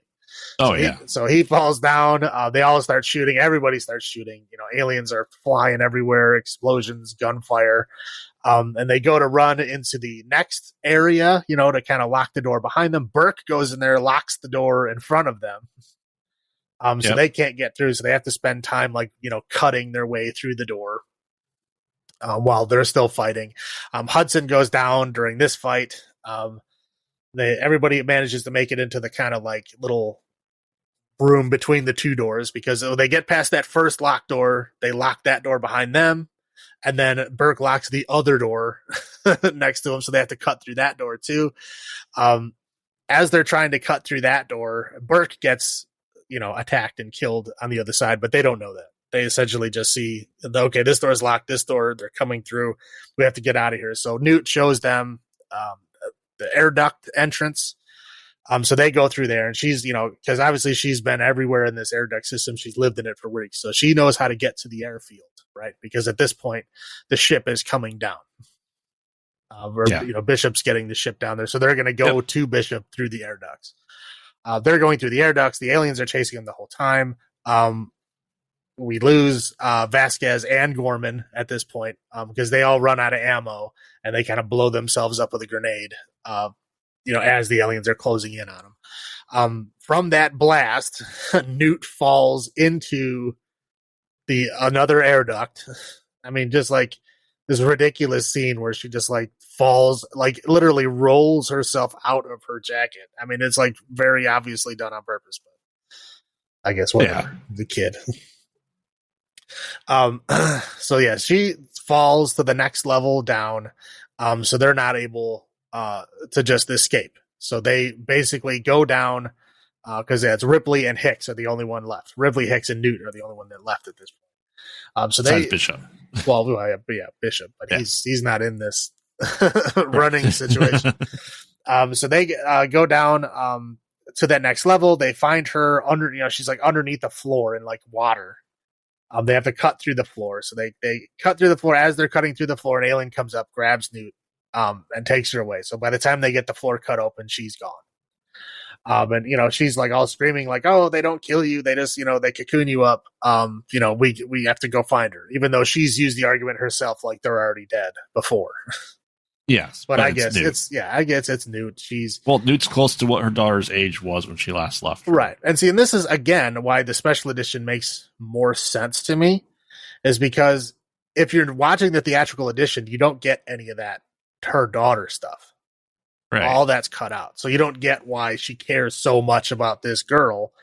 I mean, obviously, it's a girl, it's a kid, right? You care about helping children, but to her, it's a special bond because she's like the same age as her daughter was. Right. And now she knows that her daughter is dead. So now she's like kind of latching on to this, essentially orphan child that reminds her a lot of her own daughter. Anyway, so she decides she's going to go save him. So they escape as they're getting onto the elevator to go, up to the ship. An alien gets in that Hicks shoots it with a shotgun again, and it gets acid all over his chest and all over his face. And he's alive, but he is not doing well. So they get there. They get Hicks on the ship. Bishop is going to fly the ship. And then Ripley goes all commando style, starts grabbing all the weapons. So she's got a pulse rifle that she duct tapes to a flamethrower. She gets like all these harnesses full of grenades and bandoliers and flares and all this stuff. She gets all suited up. So basically she has Bishop fly over to their nest. And then she basically, one-man army. She goes down, to the nest, and she goes looking for Newt. There's a little bit of a subplot there where there's a little locator watch thing that they have so that they know they can locate each other. And anyway, Newt was wearing it, so she thought she could use that to find her. Which is fair. Yeah. Which is how they found her under the grate earlier, whatever. It's just little MacGuffin, so how they can find people. So anyway, she goes through there. She uses the flares to mark everywhere she turns. And she does find the watch, but it's just on the ground. Like Newt is nowhere around. So she starts crying. She hears Newt scream. So she knows that, okay, well, there's Newt. There's something bad's probably happening. So she runs over. She finds Newt just as the egg is opening and the facehugger's coming out. She shoots the facehugger. She shoots the other kind of drone aliens that come out to stop her. And she pulls Newt out, and then they're running out of there. And then as they're running out of there, they basically find this like big, wide open area that's like strangely, oddly quiet. And then this is where they find the queen. Yes. So it's like this giant, huge queen with like this big, huge, just like a bee queen, like this giant egg-laying machine attached to the queen, right? Yes. Yeah. She's like, kind of sort of communicating to the queen, like, hey, if you don't leave us alone, I'm going to burn all your eggs. The queen seems to understand. She calls off her drone guys. And they're just kind of backing up like they're going to, just pass like two ships in the night. Right. But then as they're backing up, two of the eggs open up. And so at this point, Ripley's like, okay, she's going to try to get us anyway. So she starts lighting everything on fire. The nursery, yes. Yeah, so the nursery. Right, yeah. She lights all the eggs on fire. She starts shooting grenades into the queen's big egg, this laying machine thing, whatever the hell it is. She kills all the drones that come after her. Basically uses all of her ammo and throws what's left of the grenade bandolier into the fire, which then explodes everything. And then she runs towards the elevator. Then we see that the queen is angry enough to where she like rips the egg stuff off of herself and then basically pursues her as like, the fighting queen. Yeah. I don't know, whatever you described. I don't know. Her normal body, besides the giant bee egg laying thing. Yeah. The egg abdomen. Right. Right. So they get to the elevator. As the queen shows up, they barely get in the elevator before the queen gets there. She tries to shoot the queen with the flamethrower, but it's like out of fuel at this point, so it just does enough to scare her far enough away so she doesn't bust through the gate. So they get all the way up to the top. And of course the ship isn't there. And she's like, God damn you, Bishop. But he comes back anyway. He just had to, fly around a circle. So as they're, going to get back on, the queen comes out of the gate, just to kind of, give them a last scare, whatever. But they get on the ship, and they fly away as the whole thing, explodes. Big nuclear explosion behind them, but they barely manage to get away. Yes. So they fly up to the main ship, the Sulaco, and they basically get Hicks kind of drugged up and squared away. Like he's, basically in a morphine coma at this point in time. I would want to be as well. Yeah. Yeah. Obviously, he's not doing well. He's got acid burns all over his face and chest and stuff. He's not doing well. So they go down, and Bishop's apologizing for leaving her there, and she's like, "Oh no, you did good. You came back. That was the main thing." And then the alien queen tail comes through Bishop's stomach, and she just grabs both halves of him and then just rips him in half.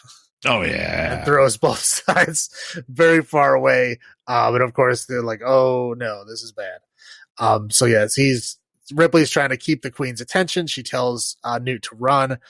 Newt goes to ground to what she knows, and she goes to like a grate to the vent underneath the floor, while Ripley, runs into like one of the loading bays. And so the queen's like trying to get to Newt, like ripping up these floor panels, like trying to get to her. And then Ripley comes out of the loading bay wearing her loading dock thing. Oh yeah, I don't think I talked about that. But you did not. Yeah. Well, anyway, she had a job in the very beginning when she was living in the slums. She worked at a loading dock because that was the only job she could get. They made a point of saying, "Well, we know that's the only thing you can get." Pointing, poking fun at her life, right? That it's not going so great. And then when she's on the ship, she goes to the sergeant and she says, "Hey, like I feel like a fifth wheel. Anything I can do to help?" And basically, she can drive the loader, so she helps them, load stuff on their ship and stuff with this loader. So anyway, they do show that she knows how to pilot this loader thing. Anyway, so she comes out in this loader thing, which is like a big exoskeleton with forklift hands, I guess is how you describe it. Bright yellow, right? Lights, yeah. Right, yeah. It looks like a bulldozer with legs and forklift hands. Yeah. Anyway, so yeah, she has a big like fight with the queen. She gets some good hits in. The queen gets some good hits in, but they're kind of not really doing damage to each other. She manages to grab the queen and squeeze her in the forklift hands. Opens up the airlock door and then drops her down into the airlock door. There's an inner door and an outer door.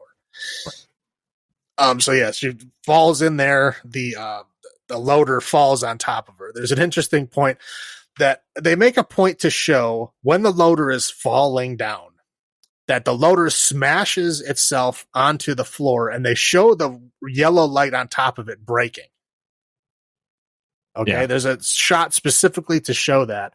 And then the very next shot that shows the loader on top of the queen, the light is fine.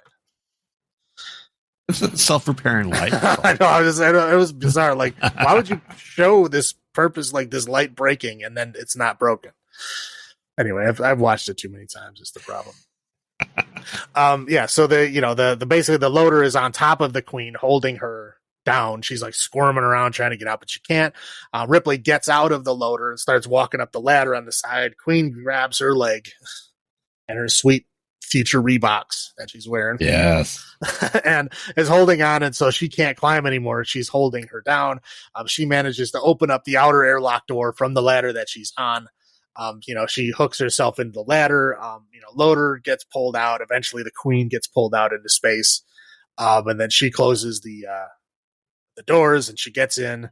And then it's her and Newt and half of Bishop, because Bishop is still okay because obviously he's a robot. He just now doesn't have legs. Bishop, you ain't got no legs. Right. So they all survive, and the end of the movie is basically Hicks Well, yeah, Hicks all bandaged up and in a coma. Half of Bishop in a bag. Newt and Ripley all go into the cryotubes, and they're going to be heading back to Earth. Yes. Movie over. Movie over. All right, so I know this is a really great movie for you. What were your first thoughts when you saw this? You probably saw that you watched it at that same event, right? Yeah, well, yeah, I told you the very first section of this I watched was in like whatever 1986 or 87, right after it came out, and it was on HBO. But I caught like a minute of it, and it was this scene. I still know what scene it was. It was the scene where they're driving the APC out of the area after they pick up the Marines. And there's an alien that lands on the APC, and it like breaks through the window, and like so it's like inner mouth is like shooting in through the window, and then she steps on the brakes, and the alien falls, and then she runs it over. That point, because there's like very like dramatic, like scary music at that point, so it's like a very like high energy moment. And it was like too much for my brain at that point in time because I was like, I don't know, 8. I was like 7 or 8 years old. And it was too much for me. So I was like terrified of the movie. And then I didn't watch it again until later. But yeah, like I said, when I was at my friend's house and he wanted to play Aliens on the whatever computing device he had. And then we watched Alien, and then we watched Aliens. And the funny thing is, the very first time I watched Aliens was the special edition. The special edition came out in 1990. Okay. It was released on VHS, but it was a very, very limited run. So where you couldn't find it anywhere. And that was the first time I'd ever watched it, was this special edition. So like, I mean, I was a kid. I used to like to draw and stuff at the time. So I like drew the sentry guns and stuff because that was like one of my favorite parts of the movie, right? It's a very cool part. And then, you know, for years later on, I was renting the movie because, you know, I'd go rent movies and I rent my favorites. And I rented it all the time. And I was always like, man, where's the sentry gun part? Like, there's parts of this movie that's missing. like what is going on? Like, why is this like a cut version? You know, like I didn't understand it at that time. Right. But yeah, I still remember it was the very first thing I ever looked up on the internet. Like when I got access to the internet and like understood that you could like ask the internet anything and find information, that was the very first thing I asked was like, is there a director's cut for Aliens? That was, you know, where I found out, yes, there is. The only way that you could get it currently was by Laserdisc, or you could find, you know, the 1990 version of VHS. But this is the early days of the internet when eBay wasn't really a big thing. Correct. Or at least if it was, I didn't know about it. So I didn't know. But you did find it on Laserdisc at one point, but you didn't have a Laserdisc player, right? Correct. Yeah. I could buy it on Laserdisc, and I really wanted to, but I didn't know anyone that had one, and I obviously didn't have one because that was like a rich person's thing. I did not not have the money, and I did not know anyone else that had the money to get a Laserdisc player. So I never could, and I never actually watched that version of the movie again until, geez, I think it was like 98 or 99. Oh, wow. And that's when they finally re-released the special edition on VHS. Because I was broke and I still had VHS at that time. Yes, I know DVD was just getting popular at that time, but I was too broke to get that at that time. But yeah, every time I would go to any place that sold movies, any place that rented movies, anything like that, I would go and find Aliens, and I would look at the back, and I had it memorized. The original theatrical cut is 138 minutes. And the director's cut is 154 minutes. So if it was anything other than 138 minutes, I would have had a heart attack. And that was the one time I didn't know it was coming out. I went to Borders Books of all places. Yep. With a friend of mine, and it was a Borders to a town I had never been to before. And I went with a friend of mine, and of course, as a habit, I just went to the movie section and looked at Aliens, and it was like 154 minutes. I'm like, what? So I literally had to borrow money from multiple people that were there. Oh, wow. I had to give them the story. Like, no, you don't understand. You have to give me money because this is at Borders. This is like a VHS tape at Borders is like $25 or like $30. You know, there was a lot of money. My first Blu-ray was Killer Clowns from Outer Space, and it was like $40. Right? Yeah, like ridiculous price. And I'm like, you guys don't understand. I've been looking for this version of the movie since, you know, I first watched it as a kid, you know, and at that point in time, that was like half my life, right? Right. I'm like, I need this. I need it. So they bought it for me, and I wore out that tape. I watched it so many times, like just basking in the Sentry Gun goodness. I just kept watching it. Well, what version do you have on Laserdisc? Well, yeah, I have the special. Now I have the special edition on Laserdisc because now I defeated it finally. Now I have it on every format you can get it on. Not 4K yet. No, not yet because that doesn't exist yet. But as soon as it does, I will get it. Exactly. But yeah, no, that was my it's an ordeal experience. But yes, I do have it now, and I do know the whole story behind everything now. But I wish I did at that time. Yeah, I mean it's fair. Like I said, this is that hard point of when I watched it for the first time. I don't recall, honestly. It was the 90s. I know that. When in the 90s, probably with the first Alien, after probably Alien 3 was out, I probably watched it then. But as probably at that point in time would have been just from a video rental, would have been the theatrical release. So I didn't know the Sentry Guns were a thing when I first watched it. Right. Everybody thought I was crazy. I would always be like, "Do you know the Sentry Gun part?" They're like, "What are you talking about?" I'm like, "I know, I've seen it. I'm not crazy." Yeah, I mean, since and this is before I met you, but since learning about that, I always got the special edition on DVD or the Blu-ray, just because it is a better one. But my first thoughts, and we'll get to this question later, is it's very action heavy. Oh yeah, for a second entry into this. For me, at that time, I was disappointed by that. Because it was the first one was such a strong sci-fi horror, and this one's not as much of that genre. It's like I said, we'll get to that in a brief second here. But like I said, that was my first thought. Obviously, I couldn't go see. I mean, I guess I could have seen Alien 3 in theaters. I don't know anyone that was going to drive us, my friends and I, to it and pay for it and let us to go see an R-rated movie. Because Alien 3, that came out, what, 92? 92. So yeah, I was 8. I don't think it was going to take me then. But I did. But we'll get to that. We'll get to that. Yeah. However, though, like I said, I didn't have money growing up either. So, but my friend had all the Alien toys. And the Queen was a big thing, and so was the exoskeleton as a toy. I remember that. I never really had many of the toys. I know I had a couple, but yeah, they were expensive. They were expensive, and they really brought weird forms of the aliens that didn't exist in movies. Yeah, they had all kinds of weird animal versions of aliens, like rhino alien, elephant alien, all kinds of weird stuff like that.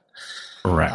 Yeah, they were just looking for different versions of the toys. I'm not sure how or why that got triggered, but I had a couple friends of mine who had a bunch of them, but I think I only had one. Yeah. And it was a cheapo one that I had. I didn't have the nice ones that they had. But rewatches, this is definitely on. I agree with what you say. The two of these go together. And the rewatches are there. That I do watch these frequent enough. Probably I have not seen these as many times as you have. But when I go do watch the Aliens, I do tend to watch them all, especially before I watch them all obviously before Covenant came out, or before Prometheus came out, or before AVP came out. So when there's a newer entry, I tend to watch the entire franchise as a whole leading up to the next experience.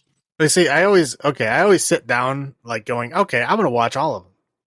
And then I watched the first two, and then I'm like, do I really need to watch that now? I know.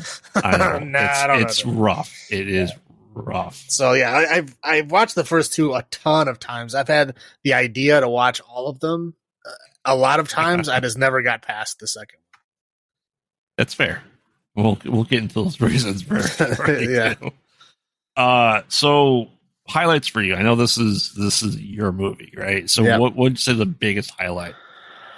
Biggest highlight is obviously the Colonial Marines, man. They're super cool. I mean, their armor's cool, their weapons are cool. I mean, just the whole idea of, the military and space thing at the time, I was like super into. Yeah. It just, I don't know. I still have that childhood glee, for how cool they were then. I still have that now. I still think they're super cool. So they're my favorite. That's fair. I think, you have to go, you don't have to, but you generally go bigger and grander in sequels. Right? Mm-hmm. So, I mean, I like the more character development that we get to Ripley. There's more fleshed out character to her, and I really like that. I like story arcs, like character building. In the special edition, you actually get to learn her first name for the first time. It's Ellen. Yeah, right? But if you didn't watch the special edition, you didn't get that. Yeah, other than the first rental, I must have seen only a special edition. It's basically the superior version of the film. Everyone agrees it's the superior version of the film. Even James Cameron agrees it's the superior version of the film. So I mean, the highlights were, like I said, I think the character arc building, and the introduction of the Queen. You get more lore of the species as a whole. Oh yeah. I mean, there's definitely expands on it. I mean, it takes the alien that was from the first one, and that was just one of the drones that managed to wipe out all of them in less than 24 hours. Yeah. And then this one is like an entire nest of like 100 of them. Yeah. So and that's perfectly fair. Yeah. Mm-hmm. Like I said, that the lore and the character arc really stand strong for me. What about low points for you, though? Dear God. Newt scream. Oh, man. Like, sometimes I have to mute it. Like, because I know when it's coming, right? Yeah. I know when it's coming, and I have to mute it. Her scream is so ear-piercing. It's like mind-shattering. I don't know what it is. It is such a high-pitched squeal. Oh, I don't know what it is, but it hurts me whenever I hear it. And the special edition gives you a whole nother scream. So there's like 4 screams, I think, in the movie, and they are painful. That's fair.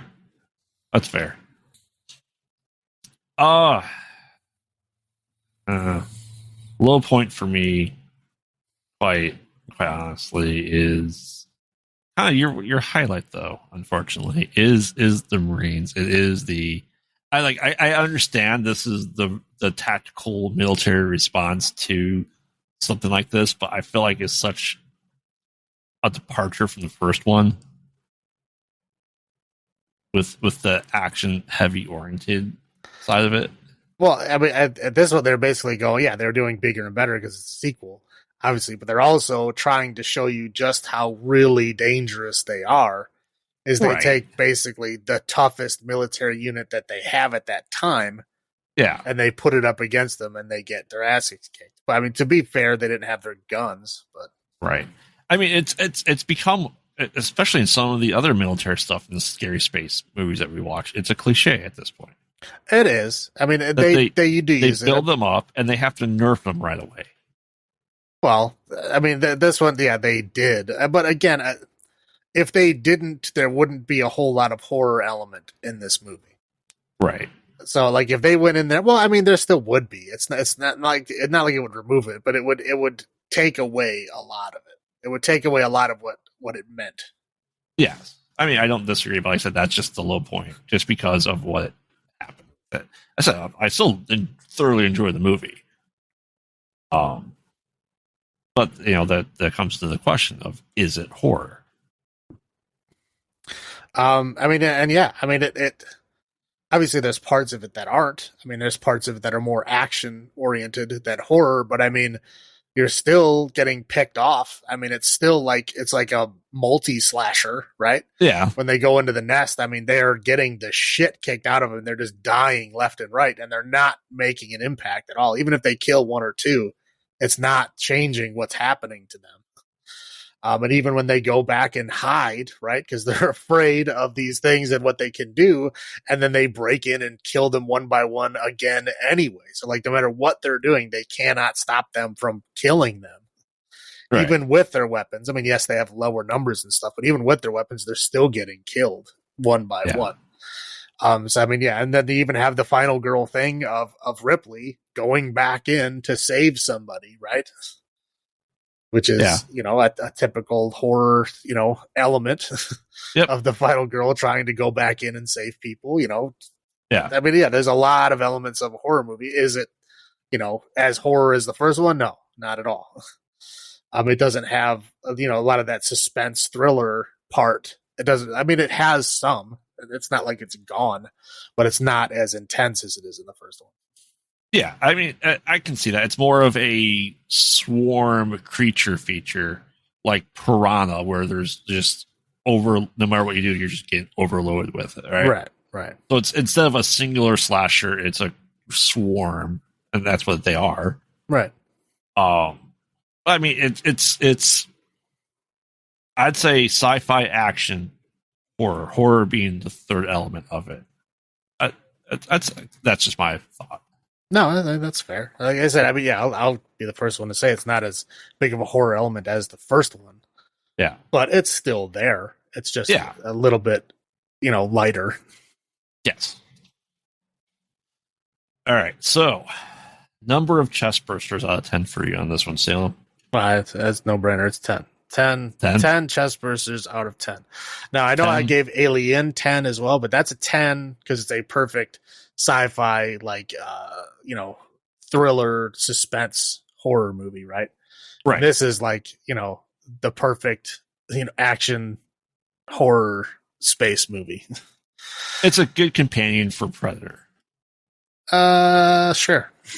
I mean, it's action, not sci-fi. I mean, I guess it's sci-fi too, but I mean, you can see why the franchises merge and why people always wanted Alien versus Predator. Oh yeah, well, because again, Predator you never really see in their space environment, right? I mean, obviously we get bits and pieces of that in some of the other one, but there's no real confrontations or anything with them in space. They're always hunting them in a forest or something. Yeah. I mean, so I'm not going all the way up to 10. I will go to 9.5 for this. I mean, most of the iconic stuff is from this movie in real life, media and pop culture is from this movie. I mean, let's face it. We have the title of our podcast from it. We have, game over, man, game over, right? And it's classic. Everybody, I feel like, knows that. Mm-hmm. And it's because of this movie. So, if it was more horror, it would have been a perfect 10 for me. I said this movie kind of sparked the debate of where to put the alien on my body as a tattoo, horror or sci-fi. But in both. Oh yeah, but I picked. I definitely picked sci-fi. It's your body, buddy. You can make whatever decisions you want about your own body. It's too late. It's there. It's been there for a while. All right. So that brings us into Alien 3, or Alien cubed, if you. yeah, because they do, for whatever reason, the 3 is super tiny. Yes, and it's in the spot where it's cubed. Correct. Let's face it, right? Yep. Mm-hmm. Now it's going to be really hard for me to go in such detail with this movie as you did with Aliens. Well, it's just, dude, it's a movie I've seen so many times that, you don't have to go into that much. We don't have that much. And I don't want to be here till tomorrow. And there's a lot of versions of this movie too. So there's I'll go into that once you're done. Yeah. So essentially, it's been what? Did they say 6 months? It's not long after the end following events of no, it's not super long, but it's been a few months, I think. Yeah, it's enough time that they should be back to Earth. But or at least in the custody of someone else, yes. Right. But lo and behold, they don't go to Earth. Surprise, surprise. So essentially what happens is an egg hatches, releases a facehugger, and a fire starts in the ship. the computer goes, "Oh, I got to evacuate everyone," so that it evacuates everyone. Ripley, Newt, Hicks, and Bishop. They're all in cryostasis, and they go to essentially land on a foundry planet / maximum security prison that's full of men. Yep. So we see that. We see, I don't remember his name. He's looking out and he sees this, and he goes and gets people, and they rescue the passengers. And I believe they go in there and start getting the pods out of there, recovering what they can, because everything's just kind of just a wreck. And at this point, a facehugger attaches itself to a dog that happens to be there with them. That's pretty much the opening, right? And we see Ripley. And the main thing to take away from this opening is that Hicks and Newt are killed off screen before the movie starts.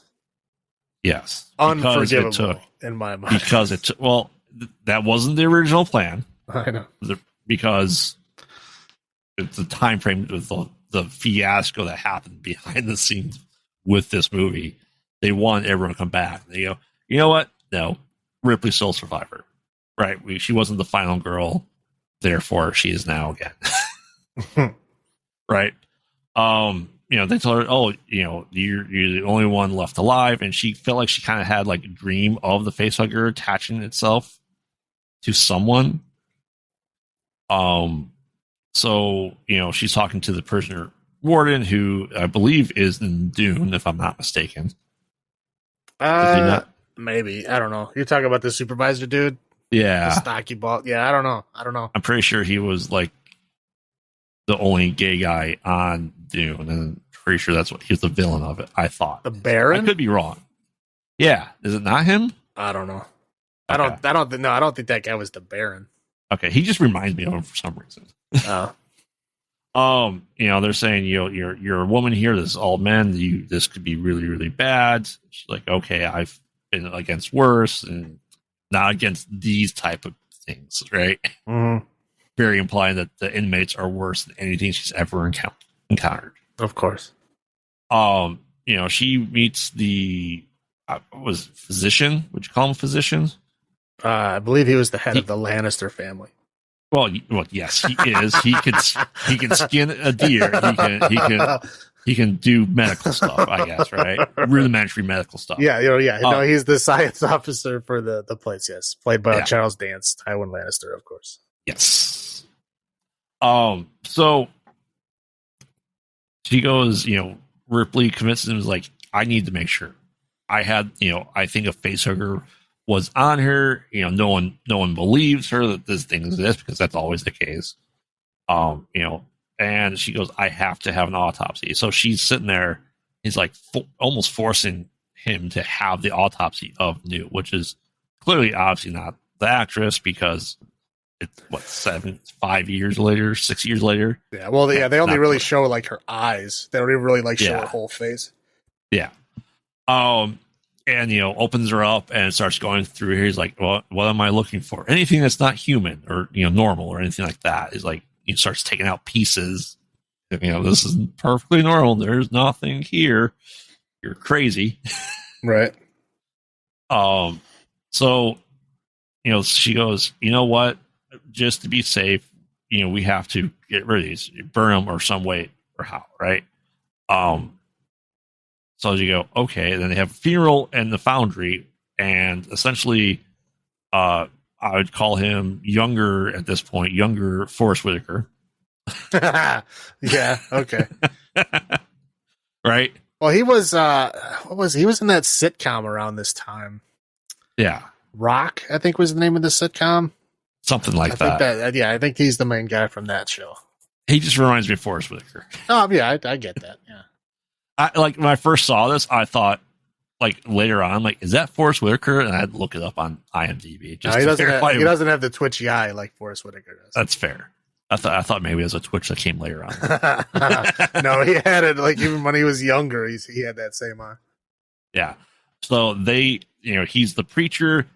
He gives a speech, and they throw the bodies wrapped up into the foundry, essentially to the molten magma of the steel. That's 6,000 degrees. Essentially burn them and go, okay. While this is happening, here's where I believe it differs. Either it bursts from the dog, or I feel like it's a cattle hanging. And either way, we get a bipedal alien, whether it's from the dog or from the livestock that's hanging upside down, right? The two different versions. Yeah, and the special edition, it's a ox. Yeah, yeah, and in the theatrical version, it's the dog. Which I never understood how it got to the ox. If it was the ox, well, in the special edition, the oxen were like they used them to drag the EV thing out of the ocean. Okay. So like they were close to that thing because they had to use them. That was the only thing, because the cranes and shit that they had didn't work. Because nothing works there. So they had to use the ox to pull them out of the ocean because it was like a spaceship type thing. Yeah. Okay. Regardless, whether it's from a dog or from ox, we get a quadrupedal alien, which we've never seen before. Quadrupedal. Yeah. We never seen it. It's because we've only seen it in a human host. So it takes on. This is kind of the first hint that we get that it takes on close to the form of whatever it impregnates. Yeah, it takes elements from what it impregnates, right? Yeah. So she's just trying to convince people that she's not crazy, that all this stuff's going on here. She doesn't. She just has just an unnerving feeling from the inmates, from what happened with Newton Hicks being just killed off screen, just all that stuff, right? And she kind of finds out what happens if they had Bishop. She goes and finds him in the garbage dump, and this is where she almost gets gang raped. That's yeah, right. Yeah, that's the only way to put it. Yeah, it's very unnerving scene, to say the least. Yes. And you're going as a viewer, you're going, she doesn't take this shit. Like, I feel like it's very out of place, but they're still trying to show that the inmates are, quote, worse than the alien. But luckily she gets saved from it happening. The spiritual leader, she's like, don't do that. Okay. So she goes back to the infirmary and she reactivates Bishop, who, tells her exactly what happened, right? That there was, through the scanning of the ship, that there was a facehugger and it came on board with them. And it happens to be here as well. And he has to be permanently shut down. Like, he can't live. So we get Bishop out of here too. We got the thing that would survive the wreck pretty easily, has to be essentially killed forever. Yeah, well, I mean, to be fair, he had he had holes in his memory. He knew there was pieces of himself that weren't there. He didn't feel like his whole self. Yeah. So he would rather be dead than be a different version of himself. Which is strangely existential for an android, but sure. Very much so. So the alien essentially is at full size at this point in time. It starts small as they do, and it kills a couple of inmates. And I believe they believe that, for some reason, I always thought they were calling him Garlic. Well, I think they Garlic. Yeah, it's Garlic.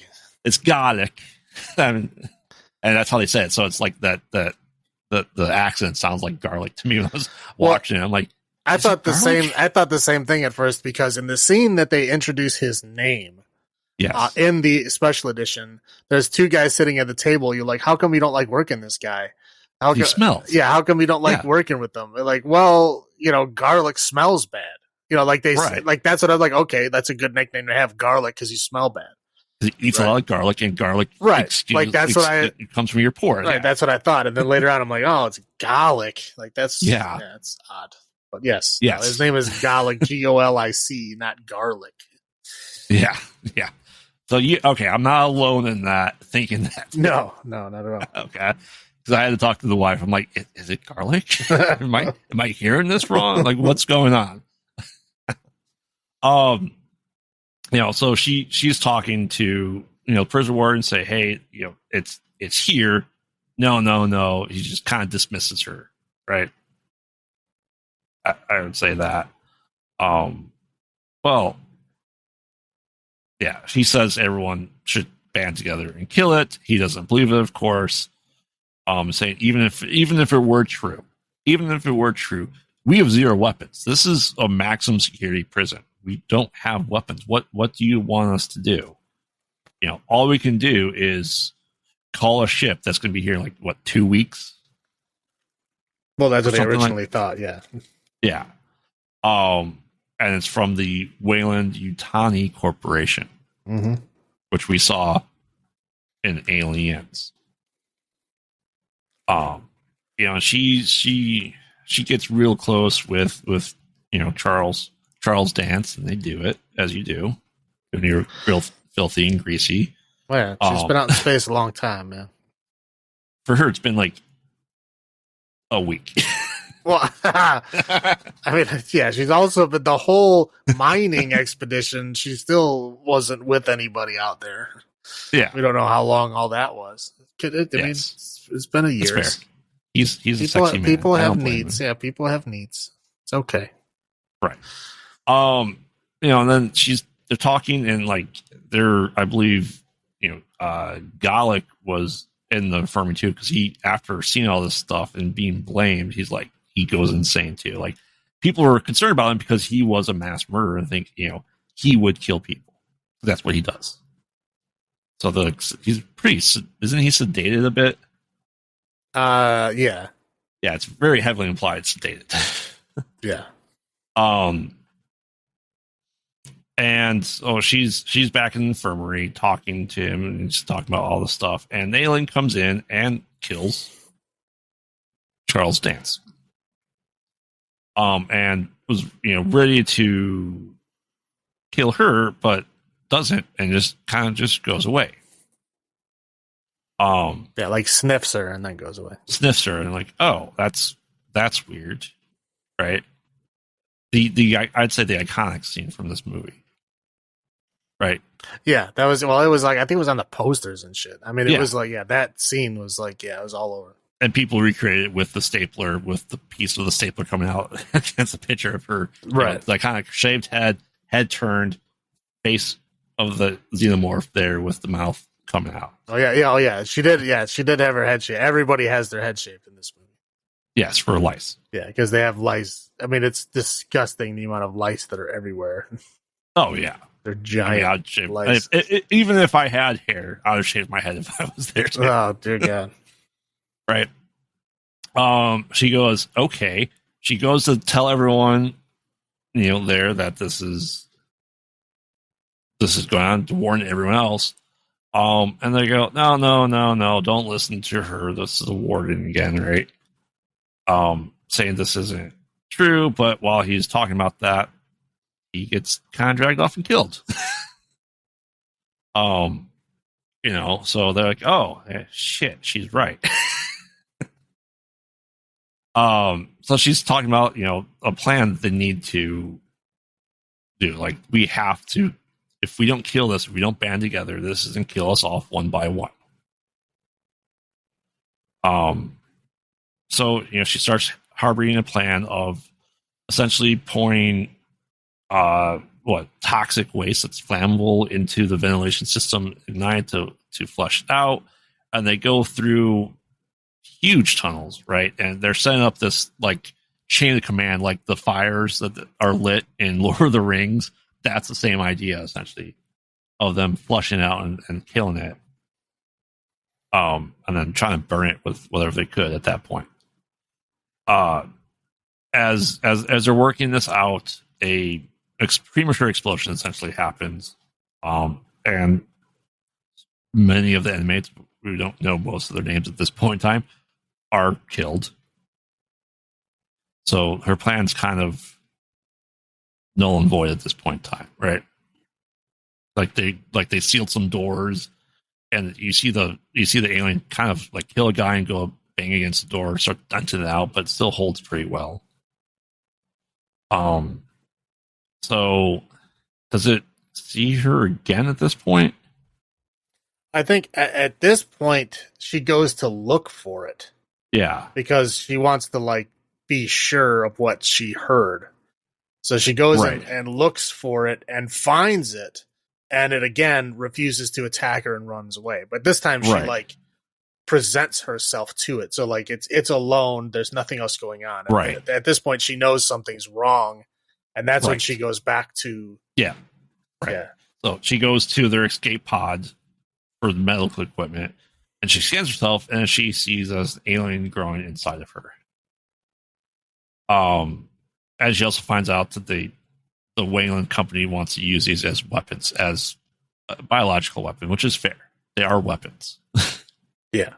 So she's going, okay, she's putting together that the alien senses that there's an embryo, which, a queen embryo, nonetheless, inside of her. She goes, okay, so the alien's not going to kill me, but she, because of the time frame it takes to be impregnated and before the chest burster explodes out of you, the time frame here is big again.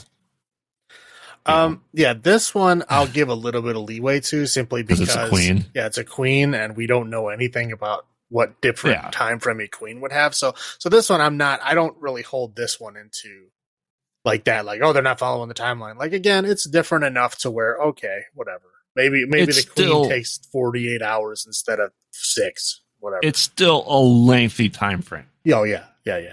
From what we know of the franchise at this point. Correct. Yes, it is a departure from what we've been exposed to so far. Correct. But it's not shorter; it's longer. Correct. But she's like, okay, I can't live like this. I have to die. And she begs the priest to kill her. Because I know you're a murderer. Blah blah blah. And he agrees. However, she has to help them kill the alien, because what good does it do? You're the expert in here. I will do what you say. I promise you I will do it. But we have to kill this alien first before any more inmates are killed. It's a fair request. Yeah. Especially, if you want somebody to kill you, then yes, you have to follow their rules. I think something like that. They can state their stipulations first, right? Because even with him and the priest, yes, he was a murderer as well, but he still looks out for his people, his flock, his congregation. Right. So they form a new plan, essentially, that they're going to lure the alien into the molding facility, or where they pour the liquid hot slag or magma, essentially. Lead, right? Yeah, that's it. It's apparently, they're making some kind of molds or some kind of lead machine or pieces. I don't know what they never describe what it is. Burning lead is great for people. Correct, yeah. So the fumes themselves are killing these people, regardless of anything else. Which I guess, prison at maximum security prisoners, right? So they start, closing off doors and essentially leading it to the mold room, essentially giving it the bottleneck path again, because these doors are strong enough to hold it, and so it has to go on the path that it has. They start doing this, and they kind of run from room to room and essentially are luring it with themselves. Yeah, right. Yeah, they're like basically like having guys act like bait and like getting it to chase them through certain doors so that they can close doors behind it. Right. To basically try to corral it into this mold. Right. Going off of instinct that it has just to kill. Right. But a lot of people die again in this process. Right. Yeah. Pretty much everyone else except for 2 other people. Well, yeah. I mean, mainly because they're panicking. I mean, obviously yes, you would panic in that situation, getting chased by that thing, right? Oh, yes, absolutely. Absolutely. However, so it's the priest and one other person left, and Ripley and the alien essentially. So they lure her into the mold, but to stay there, the priest sacrifices himself to essentially hold the position with the lure the alien there while it's attacking him, pour the molten lead onto him and the alien. Right. So you have the guy controlling the mold lever essentially, and Ripley, and molten lead gets poured onto the alien. Oh wow, that's going to burn it. It's much hotter than anything else it's seen. Right. However, it escapes and is now covered in molten lead while it's cooling. So Ripley goes, "Hey, that's still alive." So she activates the fire sprinklers, and water against any metal liquid has a great reaction, right? blows it apart. Just from the thermite shock, essentially.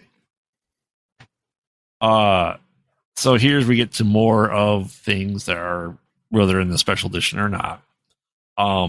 Wayland arrives pretty quickly, a lot quicker than the 2-week time frame. It's been a day, if that. Mm-hmm. And Ripley's there, and the last guy, I believe, is also there as well. So, but we see Bishop. She even calls him Bishop.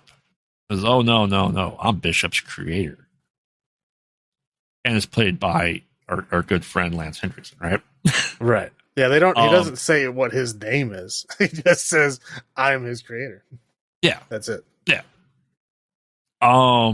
So he's telling Ripley, "Hey, we want to. We have the tools to remove the embryo from your body. We can do it while keeping you alive. You should do that, and we will then destroy it." And being an evil corporation, as we've seen now that they're evil, she doesn't believe him, and then kind of throws herself into the molten magma. And here's where you get two different shots of, whether she's going to go on the position where the guy's going to lower her, move it into that. He realizes what she's doing. He gets shot in the leg. What else? No, there's someone else left too, isn't there? Someone else hits the Bishop lookalike in the face, and is shot dead. And we see that he is bleeding red. Right. So, see, look, not Android. I told you, I'm the real thing. But he's like, "Hey, we're going to destroy it. We need the embryo." She doesn't believe him. She throws herself in the furnace. And like I said, there's the two different versions. Is one, the chest burster comes out and she holds it in as she falls in. The other one, it doesn't happen. She just falls in. Right.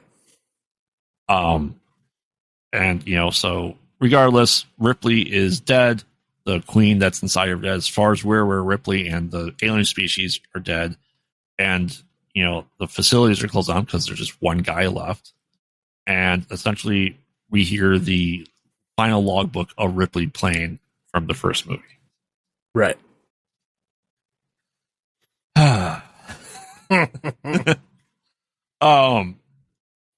My first thought of this movie, man. My first thought when I couldn't tell you the first time I saw this. It was not in theaters. It's probably late 90s. This is awful. I'm like, this is like, I said at the time I had my qualms about aliens, but I said if I watch it more, I've grown to appreciate it more. Obviously, this is a great place to end it because this is so bad it needs to end with this movie. But at that point in time, I knew that another movie was out. So, right.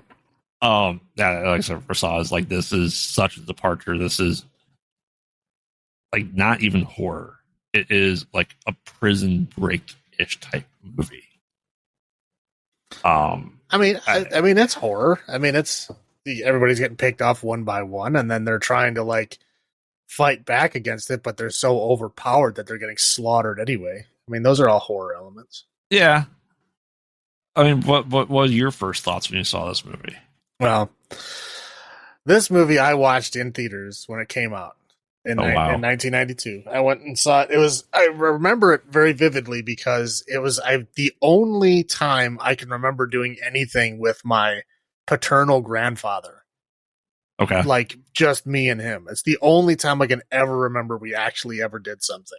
And it was odd. I mean, because I was obsessed with Alien and Aliens, so I like really wanted to go see Alien 3. So like nobody else wanted to go. He didn't want to go either, but I think they just made him go. And we went there, and I really remember it because there was a really, really bad storm out that day.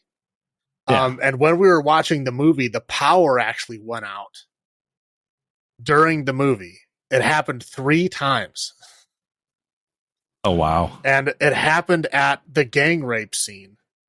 So I had to watch that scene with my grandfather 3 times. Because that must have been like the beginning of the reel must have been that scene right before that, because they started it there 3 times. And it was like the thunder was so bad you could hear it through the theater, like through the walls of the theater. Like that's how bad it was storming outside. Yeah, it was a very surreal experience. So I remember the experience vividly. But the movie itself, I mean, I didn't hate it. I mean, obviously, I did not like it as much as the first 2. I didn't think it was that good. I didn't hate it. It didn't rank quite high enough for me to ever want to like really rewatch it. But I didn't hate it. It was interesting things. There was interesting parts. It was, the movie was okay. It's not bad, but it's not great either. I mean, there's nothing really outshining it. But yeah. I will say this time watching it through, I guess I'll kind of flow right into the rewatches here. Yeah. I've always watched the theatrical version, just because that was the version that I knew, and I really had no reason to watch the other one, because usually, again, I'm like, oh yeah, I'm going to watch them all. And I watched the first 2 and I just can't get, it's a hard step. Yeah, it's like, I don't really want to watch the third one. But I mean, for this time, I'm like, no, I really have to. I haven't watched the third one in a long time. I'm going to watch it. And then I remembered that, the version that I have has the special edition on it. And I'm like, I've never watched this special edition. So this time I'm going to watch it. But I also made sure to look up what the differences are, because I know that, we'll be discussing, the theatrical version mostly. So I wanted to make sure what the differences were. And I looked at the differences, and there's pages of differences. Like almost every freaking scene has a different piece of dialogue, a different take, a different version of things happening. And there's like an entire 30 minutes of film that's added. I mean, there's a lot. So it's essentially a new movie. Right. It's a lot of stuff. And they call it the assembly cut. And they call it that because, I mean, this is David Fincher's first movie. I mean, David Fincher, has gone on to do many great things after this, but this is his first one. And he was basically cornered by the studio, saying like, you have to do this or else we're not going to let you make any more movies with us. So he had to do it. And it was a very, very bad experience for him. I mean, everybody involved. I mean, the studio had so many people in and out of this. Like they had like technically 3 writers credited with writing the movie, because there were 3 completely different scripts that they basically like Frankenstein together to make this one script. Yeah. That's why there's so many writers. It's like, it's a nightmare. But this assembly version was basically the version that David Fincher was working with before the studio took it from him and then cut it into their version of what they wanted. So this assembly version is basically what David Fincher's version of this movie was going to be. Obviously not a finished version, but I mean, all the effects are done and stuff. It's not like there's, because I know some of these like assembly cuts, they have like weird, very low quality, like no effects done shots put in it. It doesn't have any of that. And it's all really cool looking, and it really, really adds a lot. So I was really surprised at how much I liked that version of it compared to how much I liked the theatrical one. And like I said, there's a lot of stuff added, a lot of completely different changes. I mean, number one, obviously, The theatrical version, there's a dog that the alien comes out of. Right. In this assembly cut, there's no dog on the entire planet. There's never a dog at all. Like, it doesn't exist. It comes out of this ox, and that's it. That there's no other animals. The one I watched was definitely an ox. Yeah. That's the assembly cut. Well, actually, they may have had a different. I don't know. I don't know what other versions they've had. I just remember this is the one. David Fincher refused to come back to do a director's cut because he doesn't want anything to do with this movie. But he gave his personal blessing to the guy who did come back and do it. And basically, the guy who came back and did it, his whole purpose of doing it was to try to like vindicate David Fincher, and that it's not his fault that the movie was bad. You know, he was trying to make a good movie. And to be fair, this assembly cut is a good movie. It is. It's much better than the theatrical version. And it's just, it's a big, kind of example showing what happens when studios have too much control over a franchise. And they end up making, just bad decisions in bad movies. Simply because, some crazy producer has some idea in his head that they want to do that doesn't make any sense, but he can't change his mind. So you just have to do it because otherwise the movie doesn't get made at all. This movie, I'm surprised it did not get an Alan Smithy, quite honestly. Well, again, and David Fincher probably wanted to, but because it was like his first movie and he really wanted to make some other movies. I mean, his next movie was Seven. And that was his movie. That was the movie that made his career. And he knew that if he wasn't able to make that movie, he would never go anywhere in the business. So he knew he had to stick with this and just do it and just get it over with so he could do the things that he wanted to do. And to be fair, he did, and he did a great job. Oh, yeah. But again, it's studio involvement every step of the process. I mean, there were so many scripts that were written and scrapped and then brought back in, and then pieces of it were cut out of it and put into a different script. And again, at the end of it, the script for this movie was like a Frankenstein version of 3 different scripts. I mean, they were like rewriting things as they were filming. It is quite literally production hell. Yeah, it is and no one wants to go back to this movie. No one involved in the process just doesn't even want to talk about this movie because it was so bad. Right. Yeah. But I will say that assembly cut, it does vindicate David Fincher, and it does make it a much better movie. All the subplots make a lot more sense. You get a lot more nuance about the prisoners, why they're there, what they're doing, their whole religions thing is kind of just touched on at the theatrical cut. They really flesh it out. It's a superior version of the movie. I'm sorry I didn't watch it up until this point.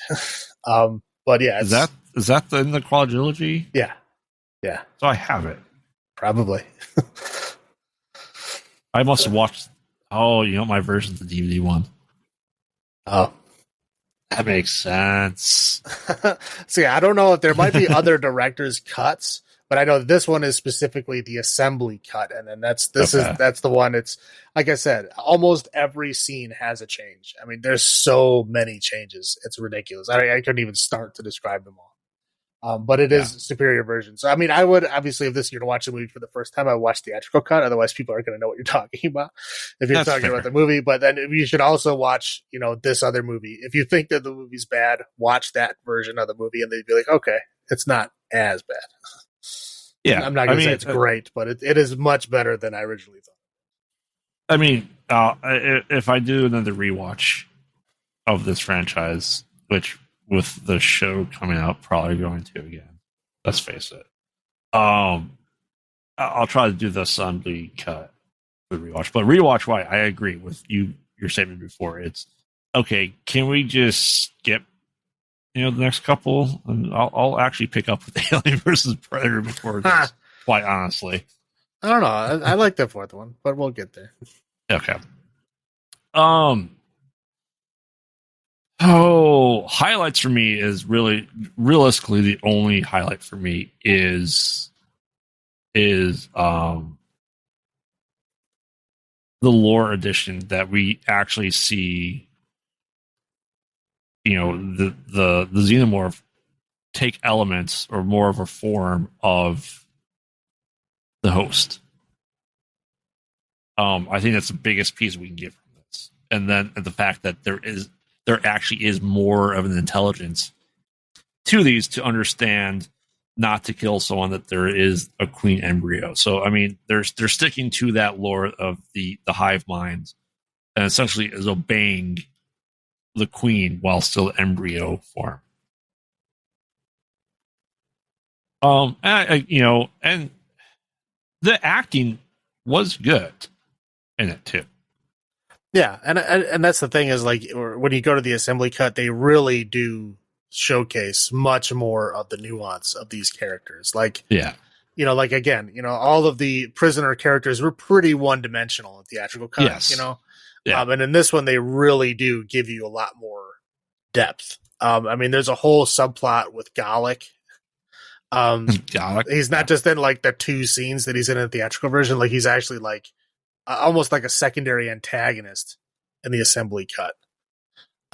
There's just so much more to the conversations. Like, every time the guy, the warden does like his rumor control thing. Before those, there's like, they have like a prayer and a discussion amongst themselves before he starts talking. Okay. So, like, yeah, he comes in and does his rumor control thing, and like he's the ruler of the prison, but really he's not. I mean, again, they go into more about why they're there and what's going on. They literally, they start with a prayer, and then their leader guy, he like basically goes over like what's happening in his own words. And then that guy goes rumor control, and then he says his own story. And so it's like, I don't know. There's so much more to it. There's so much more nuance. There's so much more dialogue between Charles Dance and Sigourney Weaver.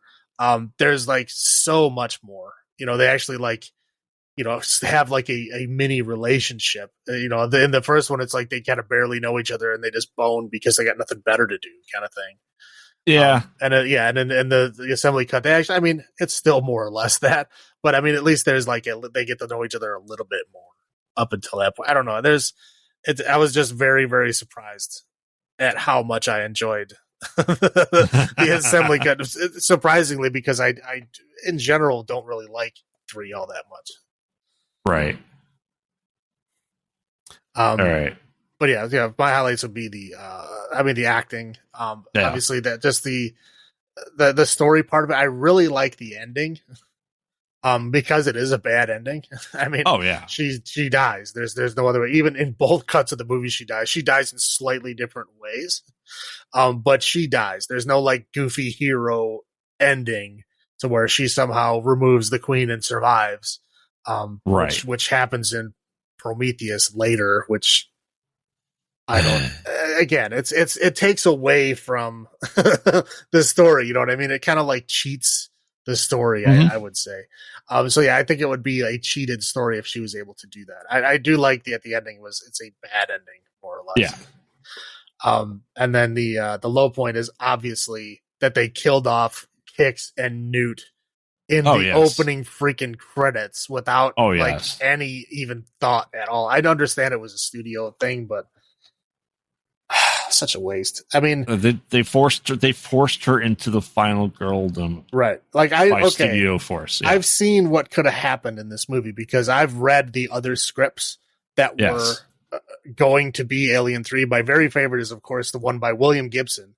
Yes, the William Gibson who wrote the Sprawl trilogy. My favorite author wrote a screenplay for Alien 3, which is fantastic. I mean, yeah, there's of course, this is the first draft of the script, so changes could be made. They weren't really true to the Alien lore, the way that they were acting, but it was more like it tried to go back to more of like the first one, to where it was like a suspenseful thriller, like you didn't know what was going on. But anyway, Hicks was the main character of the movie. Ripley was pretty much like I think she got like injured and she's basically in like a coma for like half the movie. And then Bishop gets captured by like essentially space Russia.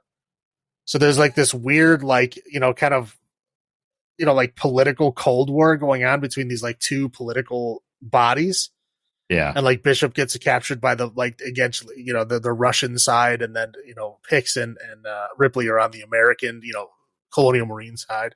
And it's very, very interesting, and it's upsetting to know what if. There's so many cool versions of this movie. It's upsetting to see what it ended up being, is this Frankenstein mess. Yeah. I mean, I definitely agree with your low points. 100% agree. So number of chest bursters out of 10. Just because I need to watch the ensemble cut and the cuts I have seen, the versions I have seen. I mean, this is it's pretty low for me. I'm just because of the rewatch. I have to go down to the 6. I tend to skip this, and maybe my score will change on the revisit if we do an episode like that. Yeah, as I said, my general rule is it has to be at least a 7 for me to want to rewatch it. Yeah. So yeah, I would say the standard theatrical cut of this movie would also be a 6 for me. Six chest bursters out of 10. Yes. For me. But I'm also going to make a side note that says the assembly cut, specifically that version of the movie, I will give a 7.5. Like I would actually, 7.5. I would actually rewatch that version of the movie again. It's actually good enough for me to rewatch it. I think. Okay. It's. I would have liked to see David Fincher make the finished version of the movie he wanted to make, but I think it really does vindicate his vision for it. It's fair. I'll give that a watch. Mm-hmm. Will Salem and Graveyard ever shut up about the Alien franchise? Stay tuned for part